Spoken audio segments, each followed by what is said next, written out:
that I basically agree with the history that you've drawn. Like, I mean, I think that I was also there in 2015, noticing this exact same thing happening. I had the same experience you just described of like I was like telling everyone. I named you. Yeah, I was like, look what's happening with like the internet is going fascist. And everyone would be like, well, so what? Like that's just the internet. They're just trolls. Like why don't you ignore them? Like why do you care about that? Now they're in charge of the government. So it's like, a big deal. So we were right to take it seriously. In other words, now I think at the time I had a far over optimistic idea about how it could. I mean, my solution, and the one I tried to enact myself, was to make counter content, right? To make content that would sort of debunk or argue against or attempt to present like an attractive alternative, right? Where, because at the time, what I diagnosed as a problem was that you had this kind of right wing that seemed sort of fun in terms of like the edgy, transgressive. Do you know how fucking hard it has been to get people on the show to admit that it was like attractive to people? Yeah, that it was like countercultural, it was edgy, it was punk. It was completely intuitive to me at the time. If you're like a 14-year-old boy, like that's just awesome. Especially, and because like, so much of that content, well, at the time it wasn't called woke, it was called SJW, Social Justice Warrior. And so much of the right-wing media on YouTube at the time was about dunking on that, taking angry feminists, triggered feminists, and then dunking on them, ha ha ha, you're so stupid, you're so illogical. Sargon of Akkad. Yeah, exactly, that type of content.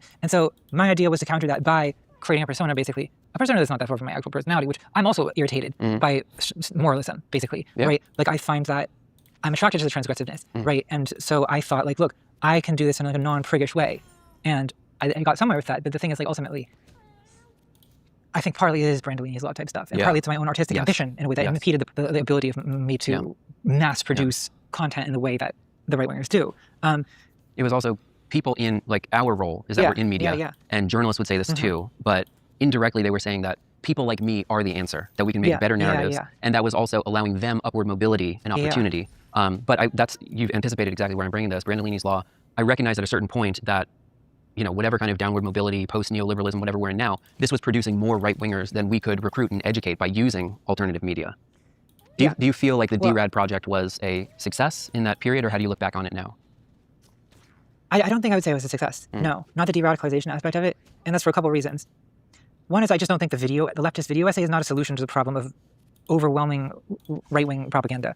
It's just too niche, and it appeals to, it has an audience that it appeals to, certainly, right? Which makes it a viable career. But is it a solution to right-wing radicalization? No. I think part of the reason is that here's a way I've really changed how I do de-radicalization. I actually don't think anyone gets de-radicalized on the internet. I think that the internet is where you get radicalized. I think what de-radicalizes people is being offline, is having community, is having meaningful work, is having connections to other people. Not being socially atomized. Yeah, that's what de-radicalizes people. So I think that everyone on social media tends to get radicalized. A worry that I have about the leftist podcasts as a solution to the right-wing podcast is that it also kind of becomes a new form of radicalization that I question the utility of. In other words, a lot of political podcasts, in one way or another, end up having a kind of like Fox News-like function, or like Rush Limbaugh-like function, where like, I do think that in some ways the political podcast is kind of like Fox News for millennials, where like, okay, you're listening to an angry man talk to you all day about what to be angry about.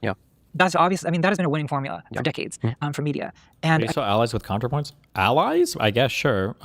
People keep posting your tweets on the sub, so I watched some of your old comments with her, and they were pretty good. Is there a reason you'll stop talking? I think my shit just got too hot online, basically. But we've never had any personal problems or anything. I think that, would I prefer them to be listening to a leftist angry man? Absolutely. But I also think that, I don't know, sometimes I just look at the state of it, and it's like, okay, well, we've gone from like Fox News screaming about the Democrats all day to Marxist podcasters screaming about the Democrats all day. Bro. I know that I'm regarded as a Democratic shill in many of these spaces, and I'm certainly not being that allegation at the moment. But like the reason that we view the right-wing media as so damaging is that it costs people to vote for Donald Trump. Don't we want people to not to vote for more liberal candidates? Like to me, that's the goal. And I worry that the kind of left-wing radicalization, it lures the audience into a kind of impotent radical chic or something, where it's like, okay, subcultural. You're in an oppositional counterculture that views non-participation in politics as basically the pragmatic outcome of, because posting isn't participation, it doesn't count. Can I give an example here, just to kind of like codify what we're talking about? So, the thing that I think was missed in the Joe Rogan analogy is that it's a mainstream podcast that's not about politics. That's why normal people like it, because they're talking about all sorts of stuff and it's fun or lighthearted. Politics is happening, and so that's the thing to comment on if you're in like a weekly news cycle. Here's what's happening today is my take on it. That kind of naturally happens. But the problem with the kind of political media first, or like left-wing Joe Rogan or leftist video essay thing, was that the buyers of political media... Vosh harassed Contra, why? I don't remember why, but I remember something. It was an unhinged tweet. I feel like Contra tweeted something that wasn't that controversial, And then I think Vosh, like, he either tweeted this or he told his audience, like, every single one of you has a moral obligation to harass the fuck out of ContraPoints until she's deleting these tweets or something like that. I don't even remember what it was about, but it was pretty unhinged. Are not the median or modal voter in the US. And so if you look at these quantitative analytics from subcultural communities, I'm going to give a weird example here, so bear with me. In the furry community, there's a staggering statistic that 70% of the people who participate in that subculture have purchased an original piece of art, meaning they have like spent their money to consume something from that subculture. Oh, it might have been Vosh's sexism art, because Vosh, and Hassan too, I guess men in general, listen, what are we going to do? We just hate women. Probably it feels a little sexist sometimes, I think. And that definitely came across in the... It was either with that Cat Black person that he fought with, or it was with J.K. Rowling. Yeah. If you're publishing, let's say like a Substack that's about tennis or whatever kind of mainstream thing, you could expect to monetize about 7% of your following. So if you look at the fringes or subcultural interests that are not mainstream, there's an order of magnitude increase in people's willingness to pay and contribute towards that. And when you lead with the politics, kind of just as we described before, the asymmetry of resources, the distortion of the attention economy, all of these things, that is an additional multiplier on how distorted the landscape is of people's actual sentiments. So it becomes really, really difficult to advance the necessary broad coalition of 77 million people that are all going to make a shared decision and have a coherent narrative if we're starting from the like vanguard political leftist position. Right, which is not going to attract 77 million people, which is not. It's not, no, it is necessarily a vanguard. It is not the popular right. Yeah, well, I do think that some of them, I mean, even in the video essay, peak left video essay era, like a lot of the people who were doing that most effectively helped build an audience in part also by talking about some other thing, video games, movies. Yes. Right. Yes. And then politics was video kind games of are fascist also. Ways. Yeah. Well, video like Steve Bannon figured this out in 2014. Like that way that he noticed that online gaming spaces were basically a huge resource of frustrated young men without much political direction, and he just saw that this was exploitable. And so that they are, however, in functioning economic socialist models, like the internal guild organization is a workers' co-op. So there is Wash's comments about the person wearing stockings. Yeah, Jesus Christ, that was too much. Incredible irony here. But I feel like that has not been as effectively used by the left as it has by the right. Yes. Before we get too sidetracked on this side quest of video games, I want to refocus us on how do we make online discourse work? I think it's in the conspiracy video, but you talk about we need good conversations to do democracy. I'm paraphrasing here, but what are the kind of preconditions for this Habermasian public square? How do we have good conversations for deliberative democracy? It's harder than ever, is my feeling. Like I used to think this was possible. I mean, I used to go on these like debates even with right. So there's two problems with it, with debating right-wing people. One is that the right-wing people they're not interested in participating in a Habermasian public square. They're interested in owning you for clicks, right? This is true of everybody, by the way. It's not unique to the right wing, but... Damn it. The second problem, and then the second problem is that your own leftist audience feels betrayed that you dared talk to someone on the right because they suggest that maybe means you're betraying them and you're maybe thinking of going over to the right because why would you talk to someone on the right if you weren't on the right? Right. It's very hard to overcome this guilt by association thing. So it's like a pincer. Like you're discouraged from doing it both by the way you're treated by the right, which is as an exploitable resource for them to create attention moments, and you're criticized on moral grounds by the left for associating with the enemy, which kind of made it to me just not worth doing at all. Right. Now I'm sure some people are able to do this. Like men have to do this. I'll just say it. I can't do it. Like debate. Yeah, debate favors men. Yeah. Because probably true. It Unfortunately, favors assertiveness, aggression, owning the enemy with facts and logic. Yeah. Even like it's not that women can't do that; they can. It's just that when women do it, it's perceived as like bitchy and cunty and bossy. Unfeminine aggression. Did you ever see that movie, Town Bloody Hall? No. Jermaine Greer and who was the, I forget the name of the writer. Do you remember the writer? Norman Mailer, right? I have seen that. Yeah. But it's like I'm not on his side of the argument, but like his basically being a dick to them was incredibly powerful versus these like very comprehensively and like well-spoken arguments against him. And he's just like, yeah, that's all bullshit. Like, and it's really strong in a debate format. Yeah. Trump, just by pure. Is this the video? She's wearing a fucking skirt. Yeah, I don't want to play like fucking, I don't like running down like the greatest hits or whatever. But I guess Vosh is still bad faith to me, so fuck it. I don't know. But this was a lot. Jesus Christ. This woman, I think she was criticizing Vosh for, I don't know if it was sexism or related to sexism. I think it was.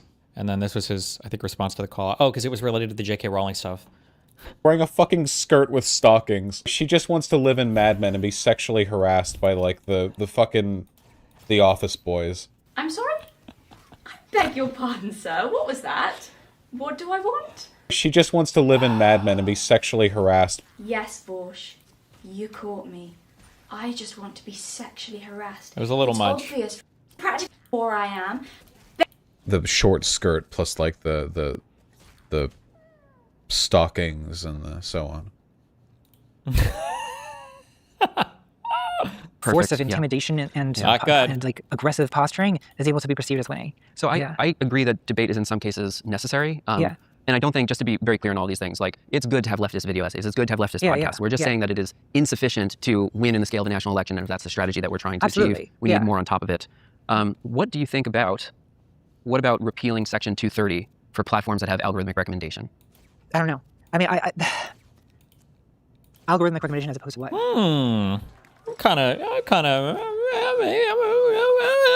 I can answer that one. As opposed to like Substack, Patreon, you voluntarily opt into a thing, it's not recommended to you. And so that reduces proportionally the sensationalism and the advertising revenue engine. It doesn't necessarily eliminate extremism, but it means you have to like click in. Almost, you gotta opt in. It's hard not to think that that would be good at this point for me. I think it's, I don't know how proactive, I don't know, I think it's going to be thought very intensely by the most powerful people. So not to, I agree. Yeah. But we are watching with this takeover of TikTok. Yeah. Right. I'm trying to chip away at this because I agree. These are the libertarian, like techno-capitalist class is basically the most powerful people that have existed in human history. Right. How are we going to like force a law against them? Yeah. But they're kind of doing it already with TikTok. Yeah. Like they may actually put parameters around political speech on social media anyway. Yeah. And so there may be a few avenues. TikTok have like American, I mean, because I feel like with TikTok they're able to sort of frame it as like foreign interference with American media, whereas you know we have like our own domestic oligarchs who are going to defend Facebook and Twitter and Instagram and YouTube, right? But I do think that, well, I don't know. It's I mean, Twitter's kind of a fascinating situation because I feel like Elon Musk took that thing over and basically they trust busted themselves, basically, right? Like they completely unforced, like created all these other Twitters that you can join, Threads, Blue Sky, you know. I mean, I don't think those have the. Not yet. Yeah, I mean, the other problem is that like the thing about that algorithm is it's they like, don't have anything. They really are. They're selling us crack. They really are. Yeah. Like I'm hopelessly addicted to the thing. Like, to be honest, Twitter anyway. Okay. And it's partly because of the chaos and the. I mean, I find Blue Sky boring. It is boring. It's boring. Yeah. I also don't believe that if a platform is predominantly leaning in one political direction, that like we should just send all of the liberals and leftists over to Blue Sky. Like I think you actually need to have those voices in the right-wing dominated platform like Twitter. One more Vouch clip. Still the capital, Virginia? Destiny? This one. Planning on Vosh's accent slip up. Yes? I think my favorite Vosh clip of all time this was a good one. was when Vosh debates black people. He gets possessed by his Gusano slave-owning ancestor. Actually politically represent my interests. I'm not. My point here ain't about criticizing your vote. It's that only two people were going to be president, and there are only two real paths to FBI. No. But those are two different.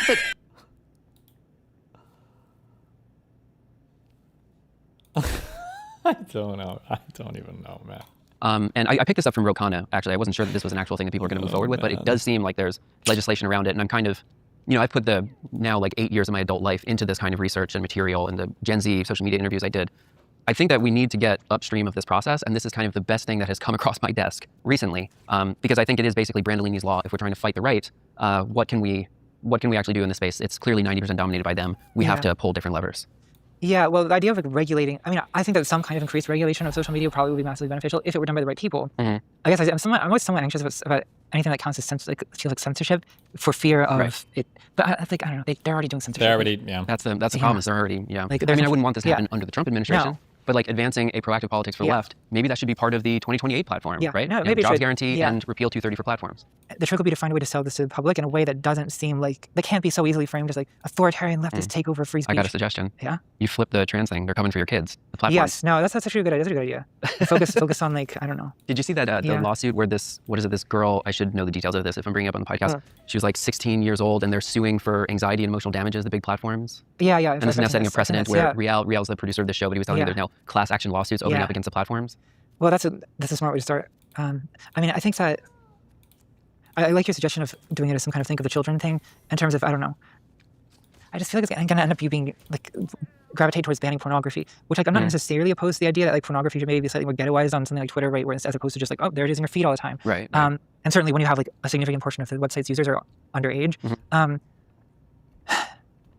But then when it comes to something like vaccine misinformation, I mean, this was tried during the pandemic, right? Where like Facebook and YouTube all kind of attempted to like instate misinformation restrictions. And that was viewed by many people as tyrannical. They got hella mad. I don't really have a solution to this, honestly. I'm asking you. I don't have a solution for it either, but it's something to explore. Yeah. The last thing I want to touch on here for this topic of like counter messaging. And imagine being a social media company that was worried that people were going to fall prey to misinformation about vaccines, and now the government is is telling soldiers they don't have to get vaccinated if they don't want to, whatever. Jesus Christ, it's just flu shots for now, but and so forth. Is there some degree to which like BreadTube and Peter Kropotkin type politics from like 1892 was insufficient to scale to the crises of like 2020? Was that part of it too? I always thought it was crazy that we were talking about Kropotkin so much. The term BreadTube, which derives from the conquest of bread, I have no idea where that came from. I always thought it was weird that it was applied to me. Yeah. I don't talk about Kropotkin. Like, I'm not an anarchist. Like, I don't know. But yeah, I do think that like I don't want to entirely disparage the activity of reading theory, but I do think that like this kind of like priestly tendency of the left that there's this.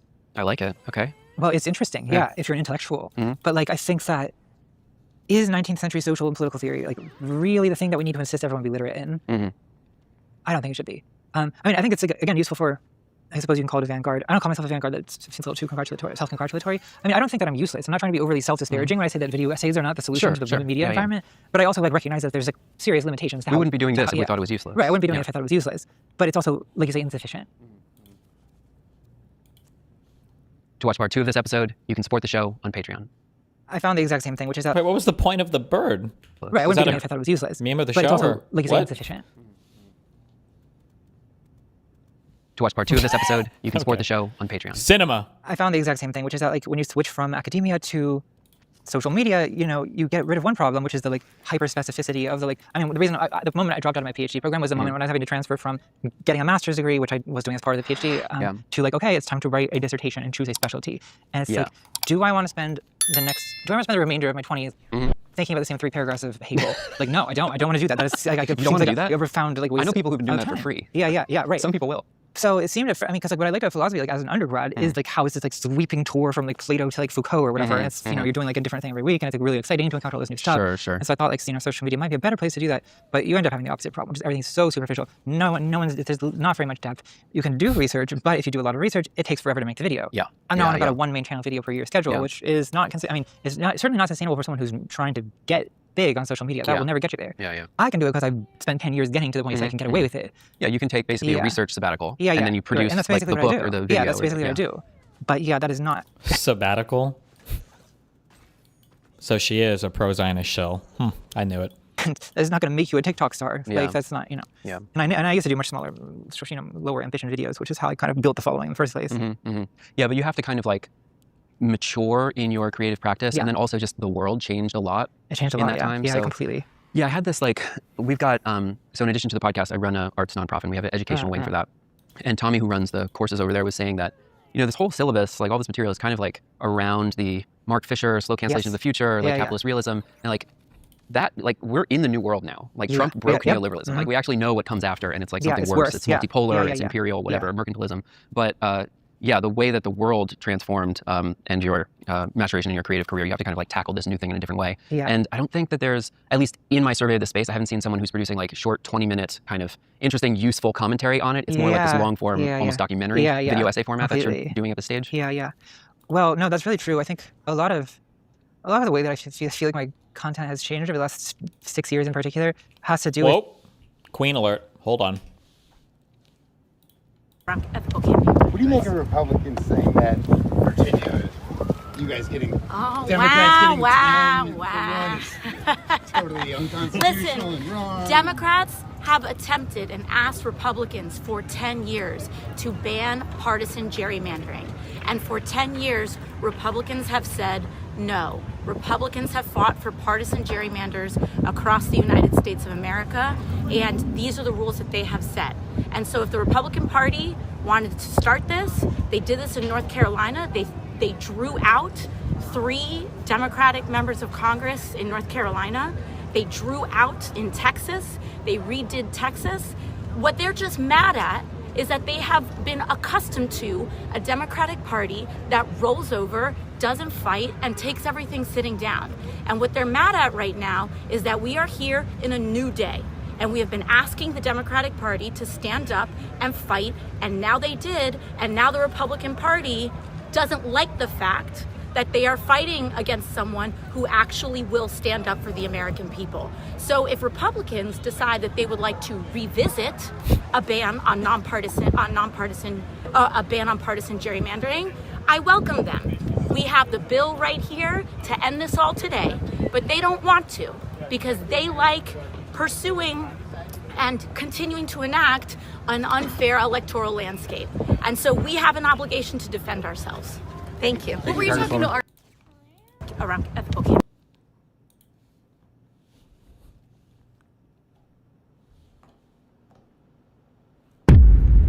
Got him.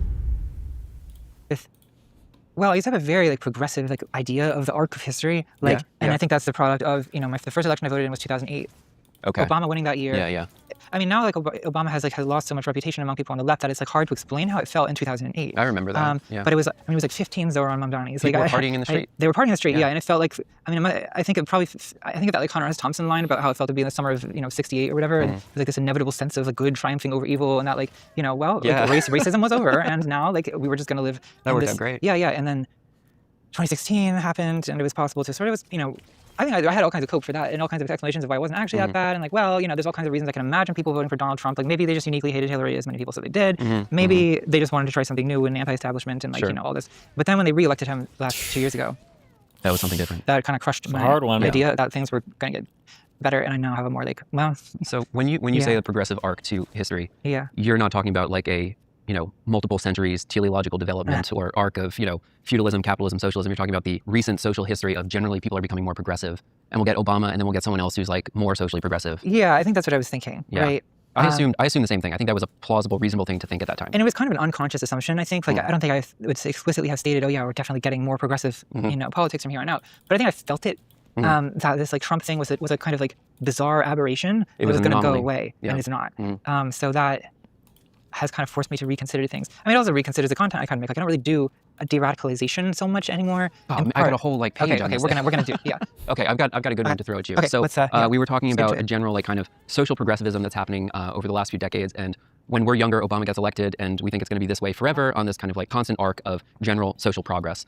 Trump happens, that's a big interruption. However, we have this very weird postmodern conservatism now where Kristi Noem's husband is hyper-conservative, but also dabbling in some, shall we say, unusual habits and behaviors in private. Well, Republican cross-dressing scandals are not like the most novel thing. Like, I mean, I don't know, in the Bush era, I kind of remember like Larry Flynt and like the wide stance in the bathroom. Like, he was cruising airport bathrooms, basically. So that's not necessarily a novelty. I mean, I think there is like, somehow the absurdity of the cosmos seems to have like I appreciated the energy between you and Vadim on election night in 2024. Genuinely helped to cope with the results. No problem, buddy. Like the kind of the notion that it wasn't just like he wasn't just cruising. Like there's like ridiculous details like balloon breasts and bimboification, hypnosis, and like God knows what else we already know about. But like what don't we know? Yeah, I'm sure there's an oceanic depth to the I was thinking, where would you hide a pair of fake tits that big in your house? Like she's got to know about it. Maybe inflates them.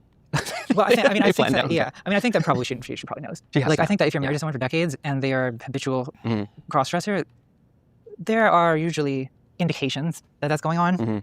And so I'm a little skeptical. But also, like, fascinatingly, I mean, that scandal in particular kind of like fascinatingly makes you think on like the right's relationship to bimboification in general. A lot of people have observed that like what people call it Mar-a-Lago face. But there is a kind of fixation on this particular type of presentation of femininity of like a very topiary approach to like female, gender expression. That I mean, people always used to talk about this like Fox News bombshells or whatever. Sure. I think. How much work has Kristi Noem had done? People comment on this a lot. That she's a grandma and she's like kind of like turned herself into a Barbie. I've heard from people that one of the reasons why fascism is so fixated on aesthetics, like I think of that image of her with this $50,000 watch in front of this backdrop of like all of these prisoners. It's an incredibly powerful image, right? And also these like giant breasts are a really striking image. But fascism is so focused on aesthetics because that's all that they have to offer. Like they don't have a comprehensive, like compelling offer for political economy, so they can just give you these like incredibly potent images. Well, they sort of don't believe in. I'm trying to say they almost don't believe in reality. Like they don't. Like we should explain what we mean. Believe in material reality, but they also sort of think that like the problem. I mean, a lot of the right wing or the fascist, particularly diagnosis of what is wrong with the world is aesthetic, right? The West has fallen. Why? Because of like degeneracy, and the evidence of that is often like suggest like look at modern architecture compared to a cathedral. Right. How did this happen, Western man? Right. But I do think that what they're interested in is, there's like these like famous ridiculous meme posts, "We used to be a proper country." Like, and the image attached to that caption is a 7-Eleven ad from the 1970s. So it's like, really? Yeah. It's like, we used to be like, look at this advertising image from 3 decades ago. Yeah. Wouldn't it be better if we were still like that? And it is very like, again, this is not like, we're not talking, they're not giving us data about like wages or about inequality or about anything. It used to be a proper country. Right, wages and productivity were aligned. Right. But well, I don't know. But you sometimes see like people point like, oh, before 1971, like, you know, inflation has increased so much and wages have not kept up. Yeah. Like that's like a data point that sort of corresponds to something that is involved in reality, whereas pointing to advertising from the past and being like, it's sad how commercialized Coca-Cola has become. What are you talking about? Like, it's just like a fantasy like that they're engaged in, right? That like an ad agency dreamed up on Madison Avenue that these people like posit as their vision of the utopian future. I mean, and the idea of fascism as the aestheticization of politics, I mean, isn't that like Benjamin or someone? Like communists have been saying since like the 30s. Speaking of taste, okay, I'll throw you a few, we'll clear the trash mobs here. Let's talk about your recent video. Speaking of bad taste, you recently watched all 10 Saw videos many times, and spent several hours writing about it, thinking about it. Why did you choose Saw? Well, I was procrastinating a few years. Because it's the best franchise of all time. We go on another video, and I procrastinated by watching the Saw movies, and it struck me as like really. I was like, there's ideas here that I have not really seen, like been given like the philosophical escalation treatment, and I think it was that combined with the fact that this movie had once traumatized me that I think interested me. Right? Is that. Well, it's a very Freudian idea that like there's something kind of sadistic or say inherently sadomasochistic about like morality itself, about the psychology of morality, right? I mean, it's something that really gets neglected in philosophical ethics, where I guess this is kind of my beef with philosophy in general, is that philosophical ethics tries to rationalize ethics, morality, and turn it into like in like the Kantian tradition, you turn it into reason, or to derive all of ethics from laws of reason. And I think this is like very clever, it's very smart, it's very impressive. I could not have come up with it. But I also think it's completely wrong. Like, or at least it's completely alien from the way actual ethical thinking happens in situations that matter. Right? Like, I don't think that I mean, the categorical imperative, Kant's like ethical maxim, a fancy, sort of a fancy golden rule for those who don't study Kant. Like, this is a game. It's like a game that's being played by this German intellectual who never left his hometown in the 18th century. That's not how ethical reasoning works. Like, I think what I think is much more close to Freud based on my observation of the way people actually engage with ethical questions. It's about. Well, it's emotional, right? I mean, and there's it's kind of cringe to listen to her try to bring up like Kant and categorical imperatives when the other lady did it so much better to justify why we should be shoplifting from Whole Foods in order to bring down the capitalist evil overlords. Just my personal opinion. Philosophers who have suggested that ethics is derived from emotions is called emotivism, and it's like, you know, a lot of like British empiricists said that, for example. But those people don't really have a lot of insight into emotion either, whereas I think psychoanalysis kind of does. So like Freud and Civilization and Discontents, for example, talks about like guilt as this like modern neurosis that's the product of kind of repressed aggression, basically. Or aggression is turned inward. And when you sort of internalize the law, what is the law? It's like a punishing sort of tyrannical father that's inside your own head. Superego. So superego. So there's a masochism or sadism to morality. I felt that Saw really kind of, in an exaggerated way, sort of dramatizes that sadism, right? In that, you know, Jigsaw, sort of cartoonish fictional serial killer, is putting people in traps, torture scenarios, basically, that sort of ironically punish some crime, right? So like the maze of razor wire as punishment for self-harming with a razor, right? Like you have to cut yourself to, I mean, it's kind of the same logic of self-harm in the first place, right? So you have to cut yourself to sort of purge the guilt for your crime. Not all self-harm is a complicated psychological topic, but I think there's some version of self-harm or some version of, for example, anorexia that involves a kind of sadistic superego, I guess, in the sense that you're sort of punishing yourself or disciplining yourself for. I mean, in the case of anorexia, it's sort of aesthetic, an aesthetic sin. I'm thinking of bodybuilding. Or moral. Bodybuilding is exactly the same. Physical discipline. Physical discipline. Also, restricting your food while cutting. I wanted to talk about Saw because I see it as sort of like a parody of this entire way of thinking, but a parody that has the ability to sort of like illuminate like what's actually going on in moral psychology a lot of the time, and it sort of notices the aggression and sadism that I think sort of underlies a lot of moral judgment. There's an interesting phrase I wasn't familiar with before called ContraPosso. What is ContraPosso? Well, ContraPosso is an Italian word used by Dante in the Inferno that refers to, well, literally in Italian, I guess it means something like counter suffering, to suffer the opposite of the sin. So I guess it's first introduced by a character who is a politician who has divided a family, divided a son against his father, and his punishment in hell is to carry his own severed head around. So he sort of metaphorically has decapitated a family, and the punishment is literal decapitation. So there's a kind of symmetry between crime and punishment, and a lot of Saw traps are like this, and I think it also speaks to something about feelings about justice, right? That a crime, I mean, we often feel a crime should be sort of punished in proportion to the harm caused to victims.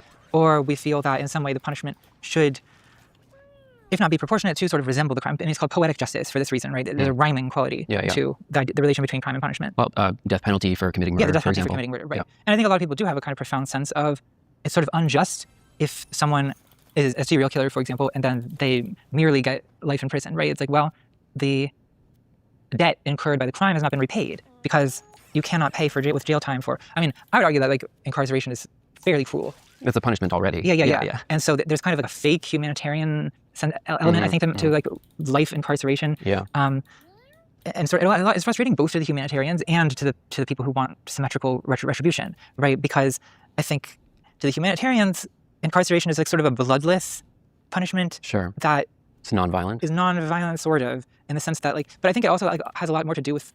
I mean, you can look at the way that Americans administer the death penalty, where the same kind of priorities. The priority is not really reducing pain, because the way that lethal injection is done is very painful a lot of the time. Or things like the electric chair, like deeply painful ways to kind of torture someone to death. Yeah. But it's actually, I mean, it's worse than the guillotine, except for maybe the psychology of the guillotine, which is, I think, intimidating. The idea of being beheaded. No, they want to see the person suffer, right? Right. But I think that like the humanitarian, like liberal humanist, whatever word I'm using for this, you know what I mean? Sensibility is like, well, there's something barbaric or inhumane about public execution, and especially about execution involving blood. And the anxiety, I think, seems to really center around the guilt of the executioner or the people witnessing the execution or the judge. It's not necessarily about being humane towards the victim. But I also think that at the same time, it frustrates the more like draconian wish for proportionate retribution. Yeah.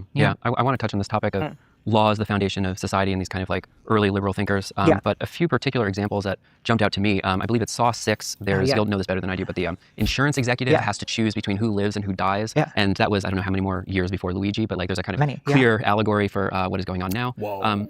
Well, I guess I'm a little off the topic of law, but to just dwell on the Luigi point, like I think that the popularity of Luigi is an expression of a kind of popular frustration with the law. Although, I mean, in this case, the law is not going to punish a health insurance CEO, right? So I think there's a wish for someone else to do it. It even rewards them by making a lot of money. For sure, yeah. So there's a sense of like that injustice that sort of lingers over us all every day in society. That's the appeal of the vigilante, is that the vigilante like reclaims the ability to punish from a legal system that has a monopoly on violent punishment. Yeah. And I think in some ways it also comes from the lack of things like public executions where there's popular sort of participation, at least as spectators, in this kind of people come together to attack a guilty person. I think also social media kind of works this way too. Like, I mean, way too much has been said about cancel mobs or whatever on Twitter, but I do think that it tells a similar. It's an execution in the public square. Well, it's kind of public execution. The digital public square. It's a square. digital execution, and drawn and quartered on social media. I think sometimes you could categorize this as justice. Sometimes it's almost closer to like human sacrifice, which, as a French philosopher René Girard talks about. I'm familiar, scapegoating, and that's this like very central like facet of religious life, where like most major religions in the ancient world practiced either animal or human sacrifice, and then over time that has kind of declined, in part as religion internalizes that type of aggression, right? So in Christianity, Jesus is a human sacrifice. He is. It's not an ongoing sacrifice of living people, but that's supposed to be a kind of substitute sacrifice. No, we reenact it every week. We reenact it every week. Yeah. And that sort of all our sins or all the kind of maybe aggression we feel towards other people gets displaced onto the sacrificial lamb, and that theoretically would sort of reduce the need for, well, it's supposed to do what human sacrifice used to do, which is increase social cohesion by displacing intra-community aggression and rivalry onto a scapegoat, right? Is there also a part of it where it's like the demonstration? Real talk, do you think we're ever going to find out more about CK and Trump's Minecraft attempt? Oh, the guy that tried to kill him or whatever? I have no clue. Aren't we done with that? Is there anything even being investigated about that guy? Of the society's values, like why did they do like executions in the public square, for example, was because it had to be made visible to a bunch of people? Yeah, for sure. Like it's Jesus. It is, I think, a clarification of a moral order. Ritual usually is some form of that, right? And I think public execution is a version of that. I mean, I also think with public execution, in the case of like a monarch, I mean, like Foucault has a thing about this, how like like a the extremely disproportionate or asymmetrical execution of a regicide, for example, in part is disproportionate in terms of like, the guy tries to stab the king and he's like drawn and quartered and his like body parts are burnt and hung up on the rafters or whatever. Like that's a demonstration of almost sort of like godlike power of the king to like the showcasing his power is by how disproportionate the retaliation is. Your scapegoating narrative, that was from the conspiracy video, is that correct? Yeah. You take these interesting like tangents where you're doing a long form video essay and then you'll spend like 20 minutes on a certain topic that's kind of a side quest. Links back in an interesting way. In the most recent video about Saw, there's a segment about Quentin Tarantino, everyone's favorite director. And I think you say something like, I'm paraphrasing here, but victimhood narratives allow us to enjoy violence. And so looking at his films like Django Unchained or what was Inglourious Basterds, the Nazi movie, is there anything in the news right now that made you think of this theme or specific political positions Quentin Tarantino may have taken recently? Well, yes. I mean, I think that I could point to a lot of different things, but I think that, I mean, my first experience with this growing up very vividly was 9/11, where, let's ignore what caused 9/11 for a moment. I mean, we can come back to that. But I think for a lot of Americans, 9/11 was experienced as this like horrifying, humiliating trauma that like cried out for revenge. And so like I think the war in Afghanistan was sort of inevitable as a result of that, but it turned out to be that the administration was not good at tracking down Osama bin Laden. And even just tracking him down felt not adequate to the scope of damage that was being avenged. So I think that in a lot of ways, the popular support for the war in Iraq was basically a displaced revenge for 9/11. People forget how fucking popular that shit was. That's right. Yeah. It's an impressive level of amnesia, actually. Yeah. That like, you know, you had like Michael Moore being booed in Hollywood for his opposition to the war. It's hard to imagine like today that like, liberals were basically also down with I got this. bullied in high school. Now that I had this repressed, I got bullied in high school for being against the war. I wasn't patriotic enough. I did too. Yeah. You fuck these people. We were right the whole time. Do you hate the troops? Like, I mean, that's what they would say. Like, if you were against the war, you hated the troops, and they couldn't conceive of a reason to be against the war that wasn't just like you have contempt for American soldiers, right? So that, I mean, that was like kind of my political awakening. Now, I think the same thing happened. Well, I won't say the same thing because there's obviously a lot of, you know, we go into specific differences. But I saw a similar dynamic after October 7th, when, at least in the initial stages, it seemed like fairly transparent that Israel was out for blood. I mean, it was immediately obvious. Disproportionate punishment. Just from the tone that Netanyahu, for example, adopted shamelessly on social media. I mean, I think that his tone was like, I don't know if I can think of a better word than genocidal. The week after October 7th, I think anyone who's analyzed his rhetoric could see what was coming at that point. Definitely, I actually don't know the details of Tarantino's positions on this, but I think he's I think he posted from a bomb shelter in Tel Aviv. Yeah, he's more or less a supporter of... Oh, he's a huge supporter. Of the, ethnic cleansing in Gaza. And I mean, in your, I'm kind of summarizing what you say in the video, but there's this kind of progression in his own work where towards the end of it, he realizes that you can use this victimhood narrative to just enjoy the violence that, if you look at his early... Wait, what is this? You should familiarize yourself with this dude, possibly the highest profile mega guy on Twitter, who is this shamelessly unprincipled. He's that CJ Pearson guy on steroids. Who is Christian Hine? Is he on media anywhere, or? I support gerrymandering when my side does it. I oppose it when Democrats do it because Democrats are my enemy and I want them to lose everywhere. The Democratic Party masquerades as a legitimate political party while functioning as an illegitimate tool for foreigners, criminals, and their managerial handlers to sack and pillage this country at the expense of the American people. The appropriate number of Democratic seats at all levels of government is 0. The party itself should be banned, and at least half of its elected officials should be in prison. I don't know. I think this position is kind of base. At least he's honest about it, as opposed to Republicans who pretend that they have some semblance of fairness around how they organize. This guy's one of the biggest Twitter MAGA posters. Gotcha. Stuff, he was just enjoying that anyway. Yeah. And it seems like a kind of perfect fit for his real world politics right now. The kind of moral idea of what constitutes justified violence has shifted over time. And I think... how much time?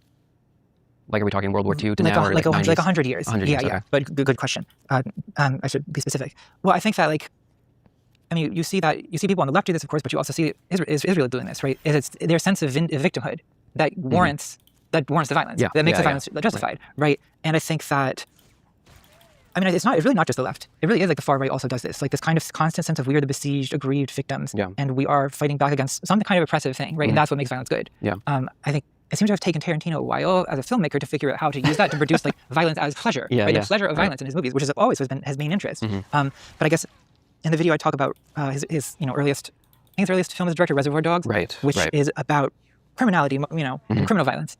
And that violence is also kind of presented as fun, but in a more ambivalent way, right? Where the famous scene with Mr. Blanche portraying a cop, there's something fun about it in the way there's something fun about the portrayal of sexual violence in A Clockwork Orange, right? It's like this amplified sort of musical, ecstatic, joyous, like sadism.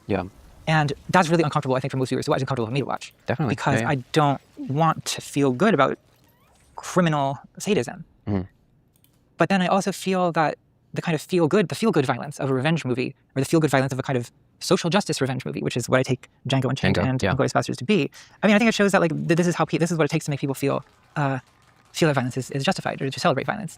So I think that's certainly like an important part of the mindset of the IDF and of Kahanism, or what do you want to call it in general. The idea of like, look, Jews have been victimized for 2,000 years. We'll always be victimized. We'll always be besieged. We'll always be hated. And the only way for us to survive is to fight back. That's how they think, right? And that's why all of this seems justified. Did you agree earlier with the implication that the re-election of Trump indicates a departure from the liberal trend of recent history? A bit. The second time was a pretty big what the fuck moment. For Trump to be so blatantly anti-liberal, like anti-liberalism, and to still get elected is pretty wild. Now I have this other worry, and this is where I've caused myself to become an arch villain of the online left recently, is I also worry that there'll be a backlash to that as well. A backlash to what? Well, a backlash to the visible spectacle of Israel's ethnic cleansing, which kind of, I think, has led many people to have an almost obsessive fixation on Israel and Zionism as like the great Satan, right? Which maybe I'm overactive in my anxiety about it, but maybe I'm not. I mean, I think that some people are going to want to retaliate for the hundreds of videos they've seen of children being blown up. That sort of worries me, not just for the victims of the retaliation, but for the continued like escalation of violence that it implies. I don't have an answer. I don't know what to do about it. It's just a thing I'm watching like a train wreck. In the same way that I think on October 7th, when that news came in, of course I was horrified by the attack itself and the victims of the attack, but also was overwhelmed by fear of what Israel was going to do next, which would likely be worse.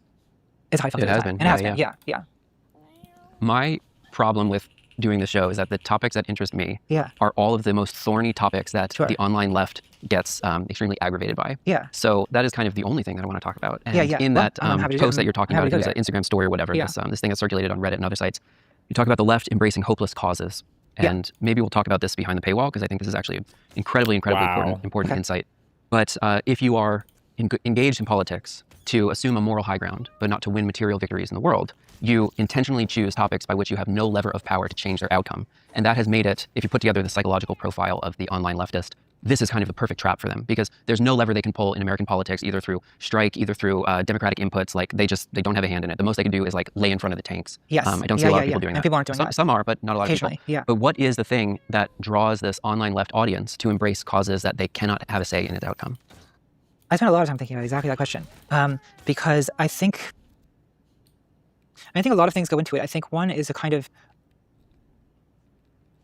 people's identity becomes oppositional. Like when you identify yourself as a radical, you think of yourself as anti-establishment. That is who you are. That is the basis of all of your moral principles, which sort of also implies that you don't want to be the establishment, or you don't want to even be associated with the establishment. So one thing I get very frustrated with people self-styled radicals is that even when the left does have victories, the victory is then immediately spun into some kind of disappointment. They don't actually want to be in power. They don't want to be in power. So like, I mean, you've seen it also already with like, well, we saw it with AOC and with Bernie Sanders, where like, I feel like those people were the sort of champions of the left 8 years ago.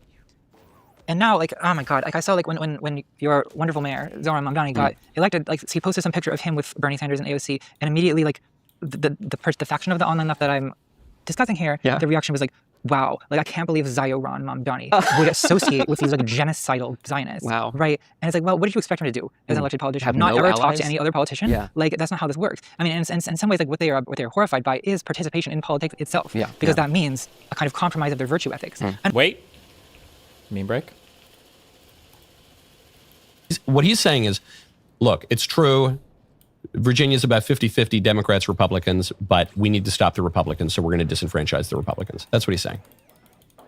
And he's using a few more words to say it, but he's being basically honest about the argument. Democracy is when half the voters have no power whatsoever. That's democracy is when I win. That's what he's saying. He is doing the thing that he is accusing Trump of doing. And his chief evidence is the January 6th political mob, the worst event in the history of this or any republic. January 6th, which we are learning from the SPLC indictment, seems at least quite likely. It really was Antifa. To have been put on by the left as well. Exacerbated, funded, promoted. We know that the FBI was there under Joe Biden. Or just before the entry of Joe Biden. But a lot of careerists there.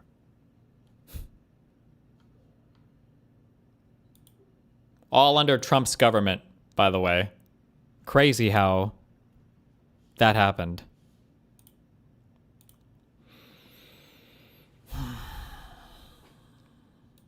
And I find it so preposterous because a lot of these people also are claiming to be Marxists.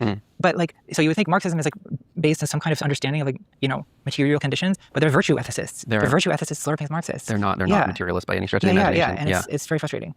Yeah, if they, not to harp on this, but like if they ever got into the position of power, it would mean the death of that subcultural identity, which is actually their primary drive. Yeah. So it's a kind of political like hipsterism in the sense of like you like the band until it's popular, and then you can't like it anymore because the popularity of it is incompatible with your self-image as someone who is outside of the mainstream, right?